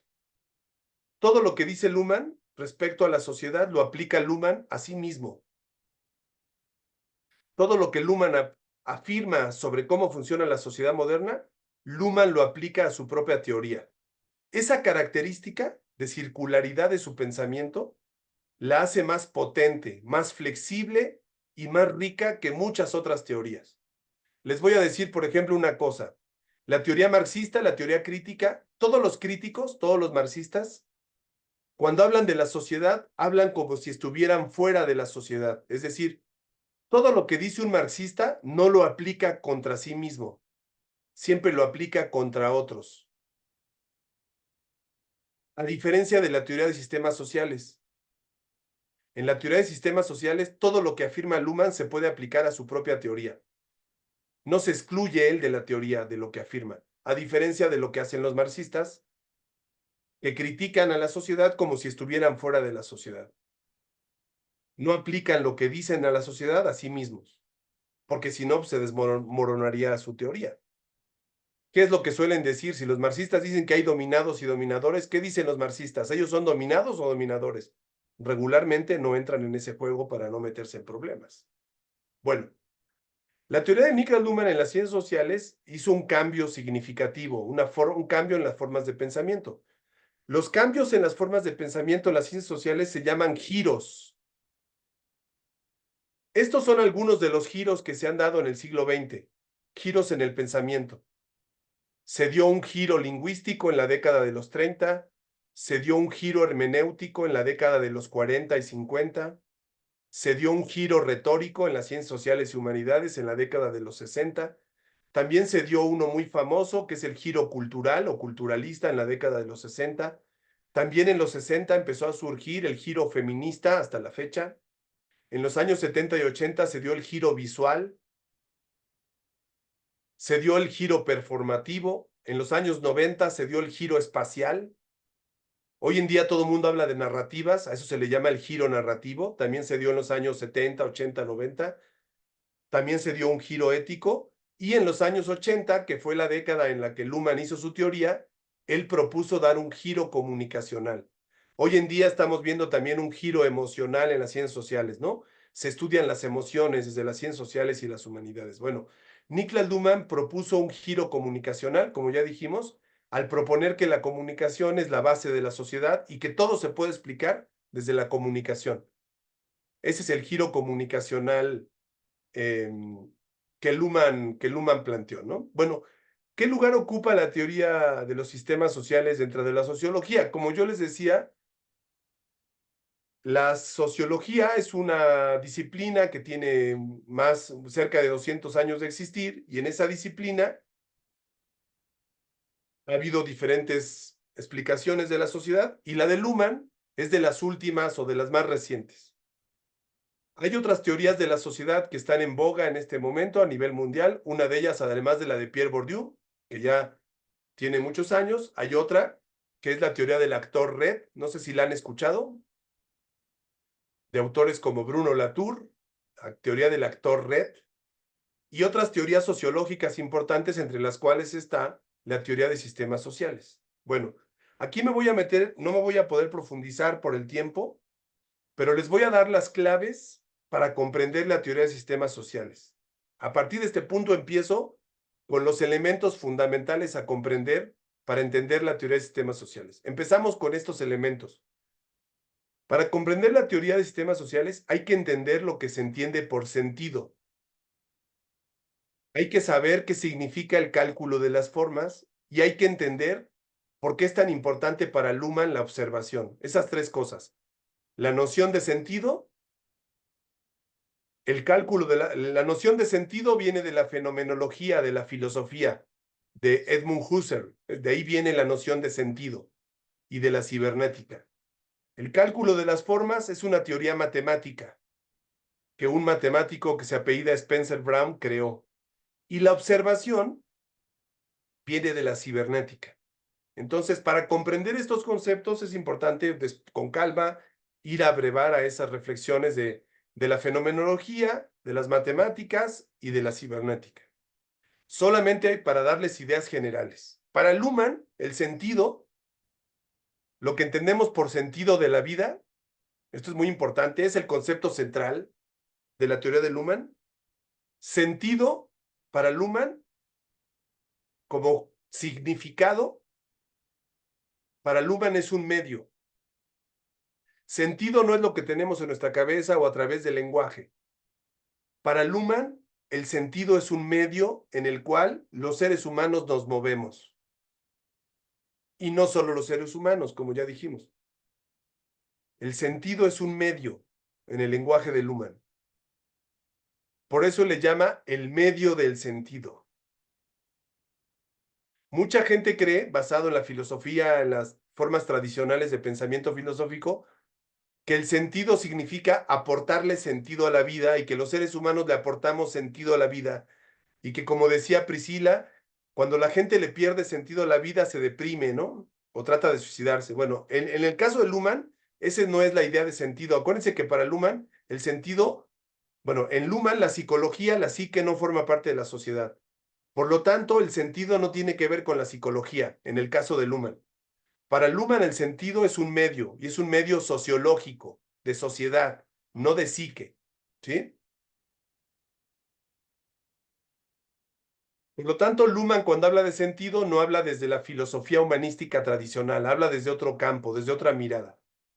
Aquí está la definición. Para Luhmann, desde el punto de vista fenomenológico, el sentido es el conjunto de lo que es posible dentro de un sistema.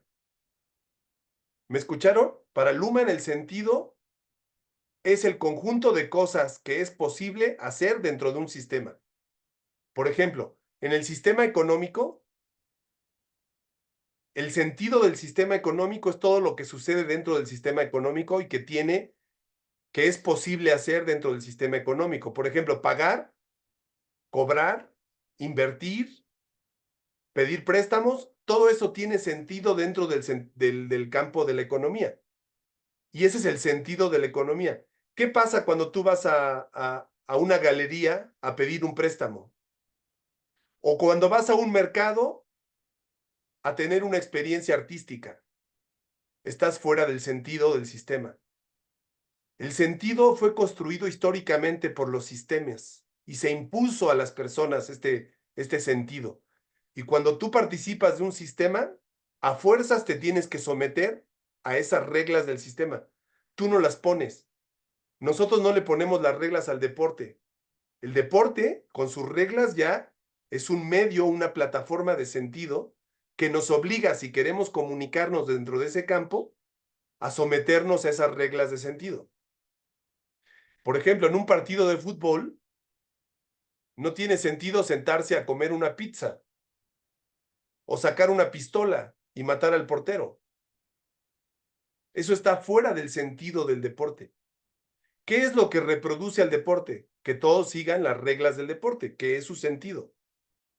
Por eso Luhmann ve que cada sistema tiene un horizonte de sentido, que no tiene que ver con la psique, ya dijimos. Espero que esto quede claro, o más o menos con esa idea. El cálculo de las formas, entonces, es una teoría matemática que adopta Luhmann para decir lo siguiente. Imagínense que el sentido es la arena de la playa. Y que cuando caminamos por la playa o hacemos dibujos o palabras o planteamos cosas en la arena, esas son las formas. Y las formas que plasmamos en la arena son flexibles, porque viene el agua y las barre. Y alguien al día siguiente puede poner otras formas. Bueno, esto del cálculo de las formas es una teoría matemática que teoriza sobre eso. Y básicamente lo que dice, ojo con lo que voy a decir, ¿eh? Acuérdense que el pensamiento de Luhmann y la teoría de sistemas sociales es muy radical. Lo que dice es lo siguiente. En la sociedad, cuando hablamos de algo, cuando nos referimos a algo, desde la plataforma del sentido, lo único que hacemos es establecer formas. Y las formas son pasajeras, son cambiables, son dinámicas, no son estáticas, no son fijas. Por ejemplo, la manera de ser mexicano en la Ciudad de México en este momento, esa es una forma. En 100 años puede ser diferente, en 1000 años puede estar borrada o desaparecida. Porque el sentido funciona así, a través de operaciones. Cada operación construye una forma, pero solo es una forma. Una persona puede ver el mundo de una manera porque construye formas en cierto campo de significado. Otra persona, en el mismo campo de significado, con las mismas palabras, puede construir otra forma. Esa es la complejidad de la sociedad. No hablamos de cosas fijas, de objetos, de esencias. Hablamos solo de formas. Por ejemplo, la democracia es una forma. No está establecida, no está fijada, no está determinada, porque es una forma que se adoptó, pero nada garantiza que Estados Unidos se convierta en una dictadura. No hay, en la sociedad moderna, no hay regla que diga que la sociedad tenga que ser de una manera. A esta situación de la que estoy remarcando de las formas, Niklas Luhmann le llama contingencia. Él dice, de hecho, lo siguiente: la sociedad moderna es una sociedad contingente. ¿Qué quiere decir esto? Que es una sociedad guiada por la incertidumbre en la que cualquier cosa puede suceder. ¿Me escucharon? La sociedad moderna, desde el punto de vista de Luhmann, es una sociedad contingente. Cualquier cosa puede suceder, como ya ha pasado, como lo está sucediendo hoy en día. Cualquier cosa puede pasar y nada está fijo, nada está establecido, porque nos movemos en el mundo de las formas, no en el mundo de las esencias. Antes se pensaba que vivíamos en un mundo de esencias, de cosas fijas, donde uno era una cosa y no era otra cosa. Bueno, hoy en día, desde el siglo XIX a la fecha, esto ha venido cambiando en la modernidad actual. Y en este mundo de las formas vivimos a través de comunicaciones, comunicamos formas, pero nuestras comunicaciones de formas solo son evanescentes, son frágiles. Las formas desaparecen. Lo que vemos en un libro son formas, lo que vemos en la pantalla son formas. No son esencias, no son cosas fijas. Ahora, aquí viene lo interesante. Las formas, como cuando soltamos tinta en una hoja o cuando dibujamos algo, no se crean solas. Este es otro componente clave de la teoría de Luhmann. Las crea un observador. Y aquí vamos al siguiente concepto. Tercer concepto para entender la obra de Luhmann, la teoría de sistemas sociales. El plano del sentido es el plano de lo que realmente puede suceder dentro de un sistema. Lo que realmente puede suceder dentro de un sistema se actualiza a través de formas. Las formas las produce alguien. ¿Quién las produce? Un observador. Para Niklas Luhmann, todo lo que sucede en la sociedad es producto de observaciones. Por ejemplo, un cuadro, una película, una canción, son producto de observaciones. Hay un observador detrás. Cuando vemos una fotografía, lo que estamos viendo en la imagen es una observación, no personas sentadas en un lugar. Estamos viendo una observación. Claro que lo que se reproduce en la imagen pueden ser personas sentadas en un lugar. Las fotografías que todos tienen aquí en su cuenta de Zoom es una observación, no son ustedes. Ustedes nos están comunicando a través de estas fotos, no su imagen, sino su observación de sí mismos. ¿Cómo se observan ustedes a sí mismos? Niklas Luhmann dice que la sociedad, lo que comunicamos son observaciones. Todo lo que comunicamos en la sociedad como formas son producto de observaciones. No se refiere Luhmann a la mirada. Luhmann no tiene el concepto de observación como mirada. Para Luhmann el concepto de observación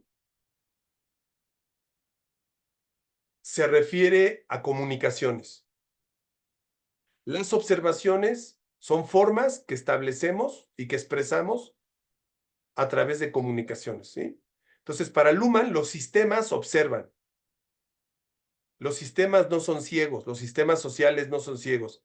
El sistema deporte se observa. Ahora, hay tres tipos de observación según Luhmann. Observaciones de primer orden, observaciones de segundo orden y hay autoobservaciones. Bueno, en todos los sistemas sociales, la economía, la política, el deporte, el arte, la educación, lo que se mueve dentro de los sistemas son observaciones. De primer orden, de segundo orden y autoobservaciones.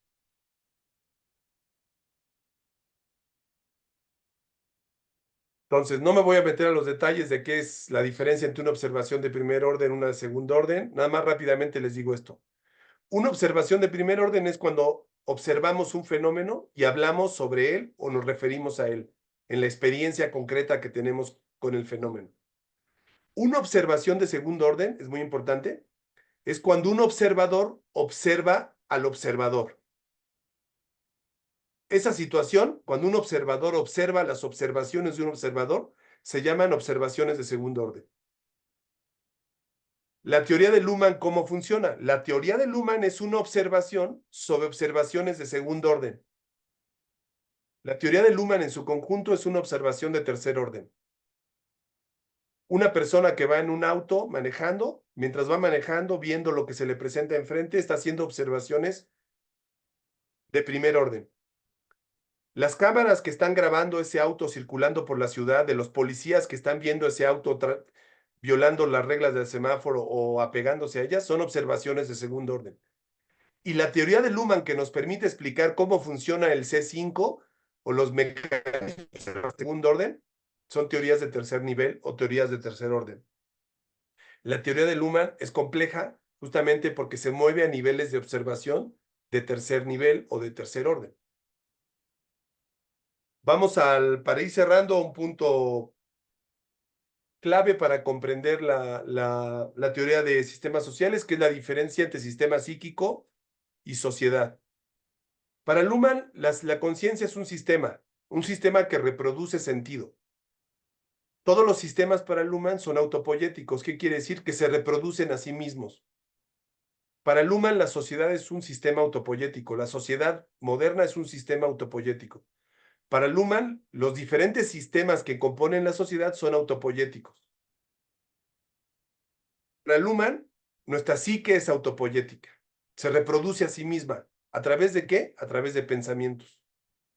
Lo único que circula en nuestra psique son pensamientos. No circulan otra cosa más que pensamientos. Diría Luhmann, ¿qué es lo que se pone a circular en la sociedad? Solo comunicaciones. A la mente la reproducen pensamientos y a la sociedad la reproducen comunicaciones. Por eso Luhmann marca una diferencia tajante entre sociedad y psique. Porque dice son dos sistemas separados que no se pueden fusionar. Sí se pueden acoplar. Y aquí viene una de las grandes ideas de Luhmann. ¿Cómo se acopla nuestra psique a la sociedad? ¿Cómo se establece un puente entre psique, sistema psíquico, pensamientos y sociedad?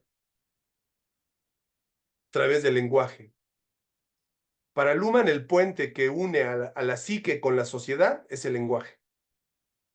Para Luhmann, lenguaje no es sinónimo de comunicación. El lenguaje solo es una herramienta más, entre otras. Muy importante, claro, pero es una herramienta. No es comunicación. Tener lenguaje no es sinónimo de comunicación, porque ya dijimos, la comunicación es lo que permite la emergencia de lo social, diría Luhmann. Para Luhmann, la comunicación está compuesta de 3 selecciones. Este es el modelo clásico de emisor-mensaje-receptor, que no tiene nada que ver con la teoría de Luhmann. Aquí está el modelo de Luhmann, de comunicación. Hay 3 selecciones para que se dé la comunicación. Del lado izquierdo tenemos un emisor y del lado derecho un receptor. El emisor, para establecer comunicación, primero tiene que seleccionar información. La segunda cosa que tiene que hacer el emisor es seleccionar la manera de comunicar esa información. Ahí van 2 selecciones. El tercer componente que permite que se dé la comunicación es cuando el que recibe el mensaje o la información notifica que recibió la comunicación o el mensaje, y eso hace que se cierre el círculo. Entonces, comunicación no es solamente información, según Luhmann. Comunicación no es solamente expresión. Comunicación es sobre todo recepción. Si no se notifica de recibido o de entendido o de comprendido, no hay comunicación. La comunicación es algo contingente. ¿Qué quiere decir que es algo contingente? Que se puede dar o no se puede dar. Sin comunicación no hay sociedad. Bueno, la comunicación es contingente. Puede que no se dé. Segunda selección, entonces, seleccionar cómo se da a conocer la información. Y tercer selección, seleccionar si entiendes o comprendes. Si los receptores no quieren comprender un mensaje, no se da la comunicación, aunque millones de dólares se gasten en campañas publicitarias.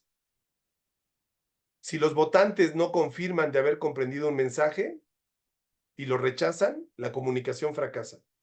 Como fue el caso de muchas de las comunicaciones de la candidata de derecha ahora hace una semana, que fracasó su comunicación.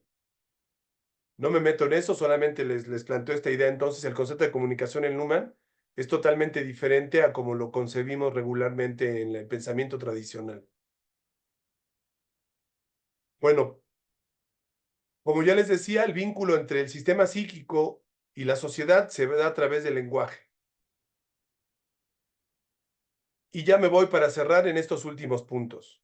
¿Cuál es la ontología de la teoría de sistemas sociales?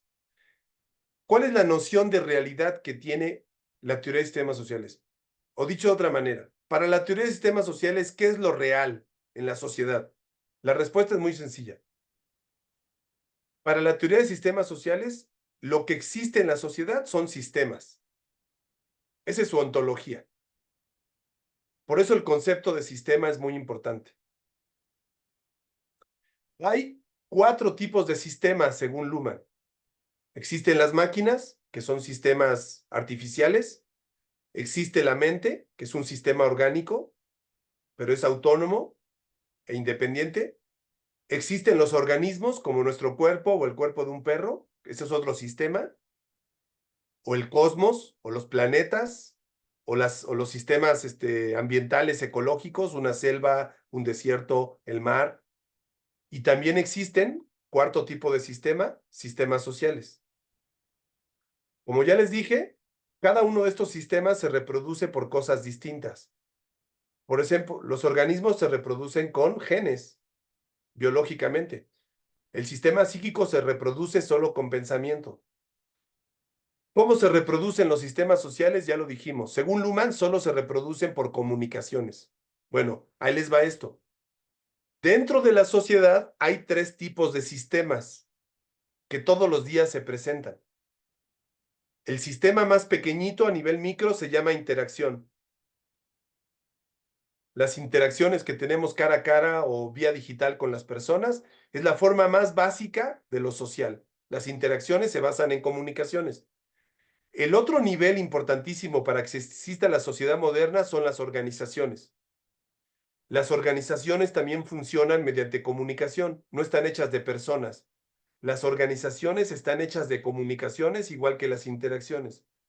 Y el tercer tipo de sistemas que existen son los sistemas societales. Como ya les dije, los sistemas societales son la economía, la política, el deporte, el arte, la educación. ¿Sí? Obviamente, estos 3 tipos de sistemas están interactuando todos los días, a cada minuto en la sociedad. ¿Cómo interactúan estos sistemas en diferentes niveles de complejidad? A través de comunicaciones, no de acciones. Bueno, la suma de todas las acciones en estos sistemas es lo que genera la complejidad. Piensen en 9,000 millones de habitantes, comunicándose en esos niveles de interacción, organización o en sistemas societales. Por ejemplo, cuando saludas a tu vecino estás en el nivel de comunicación interaccional, pero cuando vas a trabajar y perteneces a una empresa o a una organización estás en el nivel de la organización. Y cuando sales al mercado a comprar algo y pagas, estás en el sistema societal de la economía. Entonces, la sociedad está hecha de interacciones, de organizaciones y de sistemas macro societales que son globales. Y eso hace más compleja la sociedad. Para Niklas Luhmann, todos los sistemas sociales están interrelacionados, aunque ninguno está invadiendo a otro. Hay fronteras, tienen límites, como si fueran membranas. Cada sistema tiene sus fronteras y no permite que otro sistema se meta a otro. ¿Por qué no permite eso? Porque si no, no se podría reproducir. Por mucho vínculo que haya entre política y economía, la economía es una cosa y la política es otra cosa. El mercado es una cosa y los sistemas de poder son otra. Por mucho vínculo que haya entre derecho y economía, hay límites. El sistema jurídico es una cosa y el sistema económico es otra. Bueno, pasa exactamente igual con el deporte. Una característica central de todos los sistemas es la autopoiesis. ¿Qué quiere decir autopoiesis? Que los sistemas se autorreproducen a sí mismos, generan los elementos con los que se reproducen. Eso es autopoiesis. Esto viene de la biología, de una biología creada en los años 60 y 70 por 2 autores importantes, Maturana y Varela, que tienen un libro que se llama El árbol del conocimiento. De ahí viene este concepto y Luhmann lo adapta para explicar fenómenos sociales. Otro elemento muy importante en la teoría de pensamiento luhmanniano es la evolución. Para Luhmann, la teoría de la evolución es fundamental. ¿Por qué? Porque todo lo que pasa en la sociedad está regido por las reglas de la evolución. Hubo un inicio y va a haber un final, y todo evoluciona, y todo cambia. El pensamiento sistémico es un pensamiento evolutivo. Otro elemento muy importante, el de diferencia. Para Luhmann, los sistemas se diferencian, establecen mecanismos para diferenciarse, para no ser confundidos. Y esos mecanismos tienen que ver con comunicaciones y con códigos, que es una palabra clave. Cada sistema societal tiene un código. A través de ese código se programa todo lo que sucede dentro de ese sistema social. ¿Quién programa el sistema social? La evolución. Ojo con lo que estoy diciendo. Para Luhmann, los sistemas sociales no son comandados por personas, no los controlan las personas. Los sistemas sociales son autopoyéticos. Los regula la evolución de la sociedad, no una persona, no una psique, sino la propia complejidad de la sociedad. No una persona, eso es muy importante decirlo, ¿no? Y como ya dijimos, un elemento clave de esta teoría de sistemas, pues son las comunicaciones. Ya no me voy a meter en la parte epistemológica ni en la antropología filosófica, ya no me da tiempo. Nada más me voy rápido a los sistemas sociales. Aquí tenemos una lista de los sistemas sociales a los cuales había que agregar el del deporte. Tenemos el sistema de la economía, tenemos el sistema del derecho, tenemos el sistema de la ciencia, el sistema de la religión, el sistema de la política, el sistema del arte, el de la educación. Para Luhmann el amor es un sistema. Ojo con esto. Para Luhmann el amor es un sistema social. Ojo con esto. Bueno, a estos sistemas sociales, societales, había que agregarles el sistema del deporte, habría que agregarle el sistema de entretenimiento, habría que agregarle el sistema de los medios de comunicación, que no está aquí en este esquemita, y los sistemas que surjan de aquí en adelante. Cada uno de estos sistemas es autónomo, autopoyético, complejo, se reproduce por comunicaciones, no por personas, y es guiado por la evolución. Aquí tenemos, por ejemplo, una breve esquematización de cómo funciona el sistema político. Acá tenemos más adelante una explicación de cómo funciona el sistema económico. Luhmann tiene un libro para cada sistema. Luhmann creó en su obra un libro general, que es el más importante, que se llama La sociedad de la sociedad. Y después creó monografías para explicar cómo funciona cada subsistema o cada sistema. Tiene un libro sobre el derecho, tiene un libro sobre la economía, un libro sobre la política, un libro sobre la educación. Lamentablemente, Luhmann no escribió un libro sobre el deporte, pero tiene un libro sobre el arte, un libro sobre la religión, muy interesantes, muy importantes. La mayoría de estos libros han sido publicados por la Ibero, están en español, y tenemos la bibliografía a la mano que les podemos compartir, ¿no? El sistema educativo, aquí está el libro sobre el arte de la sociedad, el libro del amor como pasión. Para Luhmann el amor es un sistema,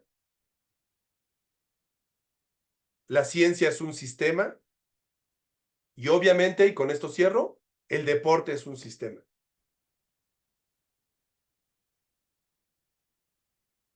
La hipótesis para cerrar en esto sería que el deporte como sistema se reproduce a través de comunicaciones, y esas comunicaciones, básicamente en el caso del deporte, son las competencias deportivas. El código que regula el sistema deportivo, ya con esto cierro, ojo con esto, el código que regula al sistema económico es pagar o no pagar. El código que regula al sistema científico es verdad, no verdad. Distinguir entre verdadero y no verdadero. El código que regula al sistema económico es distinguir entre pagar o no pagar. El código que regula el sistema jurídico o de derecho es conforme a derecho o no conforme a derecho. Bueno, ¿cuál es la pregunta con respecto al sistema deportivo? ¿Cuál es el código que regula el sistema deportivo? Yo, como otros autores, porque no hay muchos acuerdos en esto, hay quien dice, sociólogos que dicen, que el código del sistema deportivo es ganar, perder. Yo afirmo que el código del sistema deportivo es competir, no competir. Yo creo que lo que regula y reproduce al sistema deporte desde el punto de vista de Luhmann es participar en competencias o no participar. No es ganar o perder.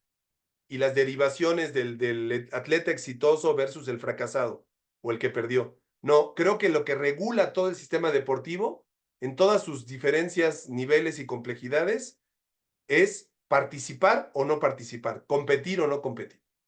Bueno, como les digo, de esto de bibliografía, les vamos a compartir la bibliografía para que sigamos dialogando. Cierro con esto nada más, invitándoles a que nos abramos académicamente a estas nuevas discusiones. Lo de Luhmann tiene 30 o 40 años. En la Ibero se viene discutiendo a Luhmann desde hace 25 años. Hay seminarios, cada año hay un seminario en el Departamento de Ciencias Sociales donde se llevan a cabo discusiones sobre esto. Se han hecho congresos, hay publicaciones, en fin, hay mucho material. Yo los invito a que, sin ser sociólogos o sin dedicarse necesariamente a la investigación académica, se acerquen a comprender este tipo de corrientes para tener más elementos para poder comprender de una manera más rica, más compleja, los fenómenos deportivos. Muy en el tono de lo que nos platicó Alejandro, esa es una caja de herramientas. Ahí está la de Luhmann y su teoría, quien la quiera ocupar para explicar y hacer cosas en la sociedad con estas ideas. Y bueno, yo con esto cierro ya para no extendernos. Agradezco a nuestros participantes y le cedo la palabra al maestro Jorge Vadillo Nieto. Alguien si tiene una pregunta, comentario, les voy a dejar la presentación en el Drive, les voy a poner las lecturas relacionadas con el tema para que podamos seguir platicando. Adelante, Ramiro Vadillo.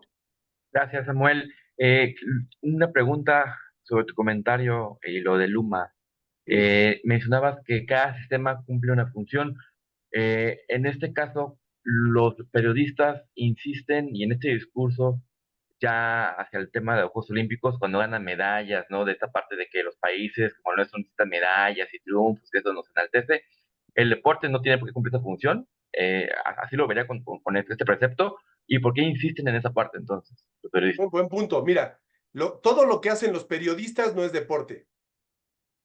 Todas las comunicaciones periodísticas no pertenecen al sistema deportivo, pertenecen al sistema de los medios de comunicación. Todas las comunicaciones de los periodistas son observaciones periodísticas, no son observaciones deportivas. Por lo tanto, lo que los periodistas hacen al observar el deporte y decir esto de respecto a las medallas o lo importante que son las medallas, no es más que una construcción narrativa del sistema mediático acerca del deporte. Es la narrativa que se ha reproducido en los últimos 150 años respecto al deporte profesional. Sin embargo, como ya dice Luhmann, todo es contingente. Esto no quiere decir que en los siguientes 150 años siga siendo así. No necesariamente ese discurso se va a mantener siempre. Hasta ahorita sigue operando porque funciona. Y te planteo una idea, Ramiro, a ver qué te parece. Desde el punto de vista del sistema de los medios de comunicación, el discurso sobre los triunfadores, sobre los héroes, los medallistas, los ganadores, es muy funcional porque permite vender publicidad, porque atrae la atención de las audiencias. A todo mundo le gustan las historias de éxito. Y las historias de éxito las aprovechan las empresas, las marcas, los gobiernos para difundir mensajes. Es un gran negocio para los medios de comunicación, los atletas exitosos, porque venden mucho, no solamente venden camisetas, venden de todo. Se vuelven figuras mediáticas.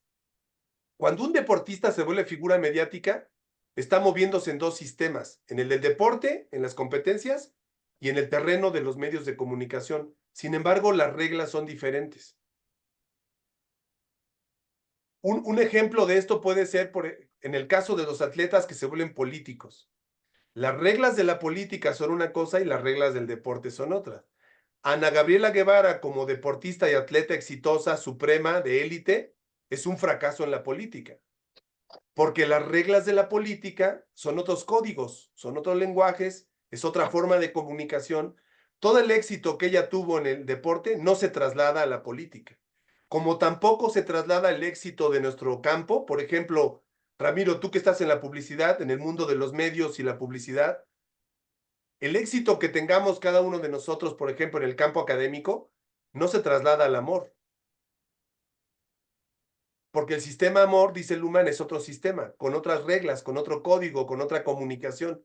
No necesariamente porque seas exitoso en el derecho o en la economía, ese éxito en la sociedad moderna se traslade al campo de la intimidad. La sociedad es mucho más compleja, ¿no? De Entonces, acuerdo. sí, Y pienso rápido también, ahora que mencionaste a Ana Guevara, pienso también en el caso de Rommel Pacheco, también ante este tema de elecciones, y también incluso el mismo deportista como jugador, el caso de Xavi, y como entrenador, cambia mucho, por estando en supuesto. el mismo sistema, cambiando de roles también empaña o favorece, ¿no? No todos los que triunfan en la cancha triunfan en el banquillo, ¿no? ¿Para qué les serviría a ellos saber algo de la teoría de Luhmann? A esos atletas les serviría para entender que cada mundo es distinto. O sea, el universo de la economía es distinto al universo de la política. ¿Cuántos atletas no han cometido el error de querer llevar su fama y su celebridad a todos los campos de la vida social, incluso a campos de violación de las leyes, ¿no? Claro, como son exitosos en el deporte, piensa en Maradona o en alguien más, o piensa en Pistorius, ¿no? Que mató a su esposa o a su novia en su casa. Trasladan su dinámica de celebridad a otros campos, no funciona. ¿Por qué lo metieron al bote a Pistorius? Pues porque violó las reglas del sistema jurídico matando a una persona. ¿Es el mismo? No, no es el mismo, porque el atleta en la competencia, sus comunicaciones en ese momento, hace 15 años, eran otras, y sus comunicaciones al violar la ley y matar a alguien, lo llevaron al sistema jurídico y a pagar un precio. Esa es la complejidad, hay que aprender a vivir en la complejidad. De hecho, una de las recomendaciones de Luhmann era esta. No hay que, como persona que explica la sociedad, no hay que preocuparse tanto de mirar hacia arriba, a la política o a la economía, decía Luhmann. Hay que aprender a mirar hacia los lados, hacia la complejidad de los sistemas que están colocados uno junto al otro, sin que uno esté encima del otro. Luhmann abogaba por una mirada transversal, horizontal, no vertical, que es la mirada marxista, la vertical. No, él decía, más bien una mirada horizontal. Y yo creo que eso en el deporte nos beneficiaría mucho para comprender muchas cosas que pasan en el deporte. El racismo, el machismo, el clasismo, las formas de expresión política que muchas veces se leen ingenuamente. Los periodistas, que son los que controlan ese discurso, leen ingenuamente lo político. Y lo político es toma de decisiones. Realmente lo político no tiene que ver con el deporte. Lo que hace un López Obrador o un Macron es tomar decisiones por su país, por su gobierno. Las decisiones no se toman en el campo del deporte. Ahí no operan las decisiones. Claro, sin la decisión de Macron de albergar los Juegos Olímpicos y firmar el cuaderno de cargos, no habría Juegos Olímpicos. Esa sí fue una decisión política. Pero una vez que firmó, construyó los estadios y dio las bases para la competencia, todo lo que pasa en la competencia ya no es política, ya es sistema deportivo. Sí están relacionados, sí son contiguos, pero no están mezclados. Esa es la idea de Luhmann. Los sistemas no se mezclan. En el caso del amor, los que tenemos pareja o dispareja, no nos fusionamos con nuestra pareja. Nuestra pareja es autónoma, es un sistema autónomo. No hay una fusión. Claro, entre los dos se construye un sistema que puede ser más equilibrado o más desequilibrado, pero no hay una fusión. La idea de la fusión viene desde Platón, la idea de que se fusionan las almas. Es una idea contra la que está Luhmann. No existe tal cosa como un contacto entre las almas. Existen comunicaciones, diría Luhmann, ¿no? Priscila, ¿te escuchamos? Sí, me gustó mucho todo lo que planteaste acerca de Luhmann. ¿Dónde van a subir contenido sobre él? Porque a mí me interesa, Sí, mira, no porque sé si tienes acceso, no te he preguntado esto, Priscila, ¿tienes acceso al drive del seminario? no sé cómo es eso. Ok. Bueno, tienes un correo de Gmail, ¿no? Le voy a pedir tu correo a Sí, Jorge Alberto Vadillo Nieto y te vamos bueno, a dar acceso al drive. Hay 3 carpetas de ese carpeta de drive en Google. Dentro de cada carpeta están todas las lecturas del curso 1, todas las ah, lecturas del curso 2 y todas las lecturas del curso 3. Por ejemplo, del curso 1 subimos creo que 200 textos, algo así alcanzamos. Ahora está del bien. curso 2 vamos a subir otros tantos y del curso 3 otros tantos. Entonces, danos chance esta semana, te damos acceso a la carpeta y ahí vas a encontrar los Sí, textos. sí, porque con esto que has planteado me estoy dando cuenta de que está buena la sociología y me gustaría indagar un poco más acerca Claro que sí. de Luhmann. Qué bueno, mira, la sociología es el equivalente a la filosofía. Yo creo que si Sí, te me gusta la gustan filosofía y las la dos. sociología, complementas perfecto. Sí, me encantaron las dos y bueno, con este curso me estoy dando cuenta de que me gustan más de lo que pensaba. Muy bien, qué bueno, me da gusto. Bueno, estimados, pues ya nos despedimos. Vadillo Nieto, te cedo la palabra, ya estamos 15 minutos tarde. Sí, muchísimas gracias, Sam. Y pues para concluir la sesión del día de hoy, recordarles que este sábado 8 de junio ha arrancado el curso número 2 de nuestro seminario de París 24. Este curso número 2 con el nombre de los Juegos Olímpicos Modernos, Evolución e Importancia. Y la primera sesión el día de hoy a cargo de pues el maestro Alejandro Avendaño y desde luego también del maestro José Samuel Martínez, ambos de la comunidad Ibero Ciudad de México, y como siempre, pues también agradecer a Hugo León desde el Departamento de Humanidades de la Ibero Puebla, que aquí nos ha acompañado también, por supuesto, a nuestros participantes, y desde luego no olvidar mencionar el caso de pues Claro Sports, que como ustedes saben, se ha aliado con este esfuerzo académico, con este seminario que llevamos a cabo sábado tras sábado. Claro Sports, bueno, el medio oficial, la multiplataforma, ya lo saben que para 17 países de América Latina estará transmitiendo ya dentro de muy pocas semanas los Juegos Olímpicos de París 2024 y desde luego también invitarles a que estén muy al pendiente de las publicaciones que estamos haciendo a través de los canales institucionales de Ibero, del Departamento de Comunicación, para ir conociendo desde luego también cuál es la agenda que viene las próximas semanas, los próximos sábados. Y bueno, pues Hugo, rápidamente para despedirnos, ¿algo que quieras comentar? Gracias, Hugo, también por acompañarnos. Pues nada, creo que fue una sesión muy fructífera. Aprendimos mucho de Luhmann, que sí, como dice Samuel, tiene muchos años que ahí en la Ibero lo tienen como casi como santo patrono, ¿verdad? Y creo que nos ayuda a explicar muchos fenómenos que son relevantes y que son pertinentes además ahora que nos vamos a meter ya más de lleno y más en concreto a la cuestión de los juegos en sí y de los fenómenos que acarrean y sobre todo este asunto que me parece muy interesante de este giro hacia lo simbólico, ¿no? Decía Samuel que desde la perspectiva de Luhmann, pues todo se tiene que mirar desde el punto de vista de las comunicaciones. Y bueno, las comunicaciones no son otra cosa que acuerdos simbólicos, ¿no? Entonces ahí es desde donde podemos entender el porqué de la popularidad de los juegos por su potencia simbólica, ¿no? Entonces, bueno, creo que esta sesión nos sirve mucho como para entrarle a ese tema en breve. Muchísimas gracias, Hugo, por tus palabras. Y bueno, pues entonces con esto ya cerramos esta primera sesión del curso 2. Nuevamente, muchísimas gracias.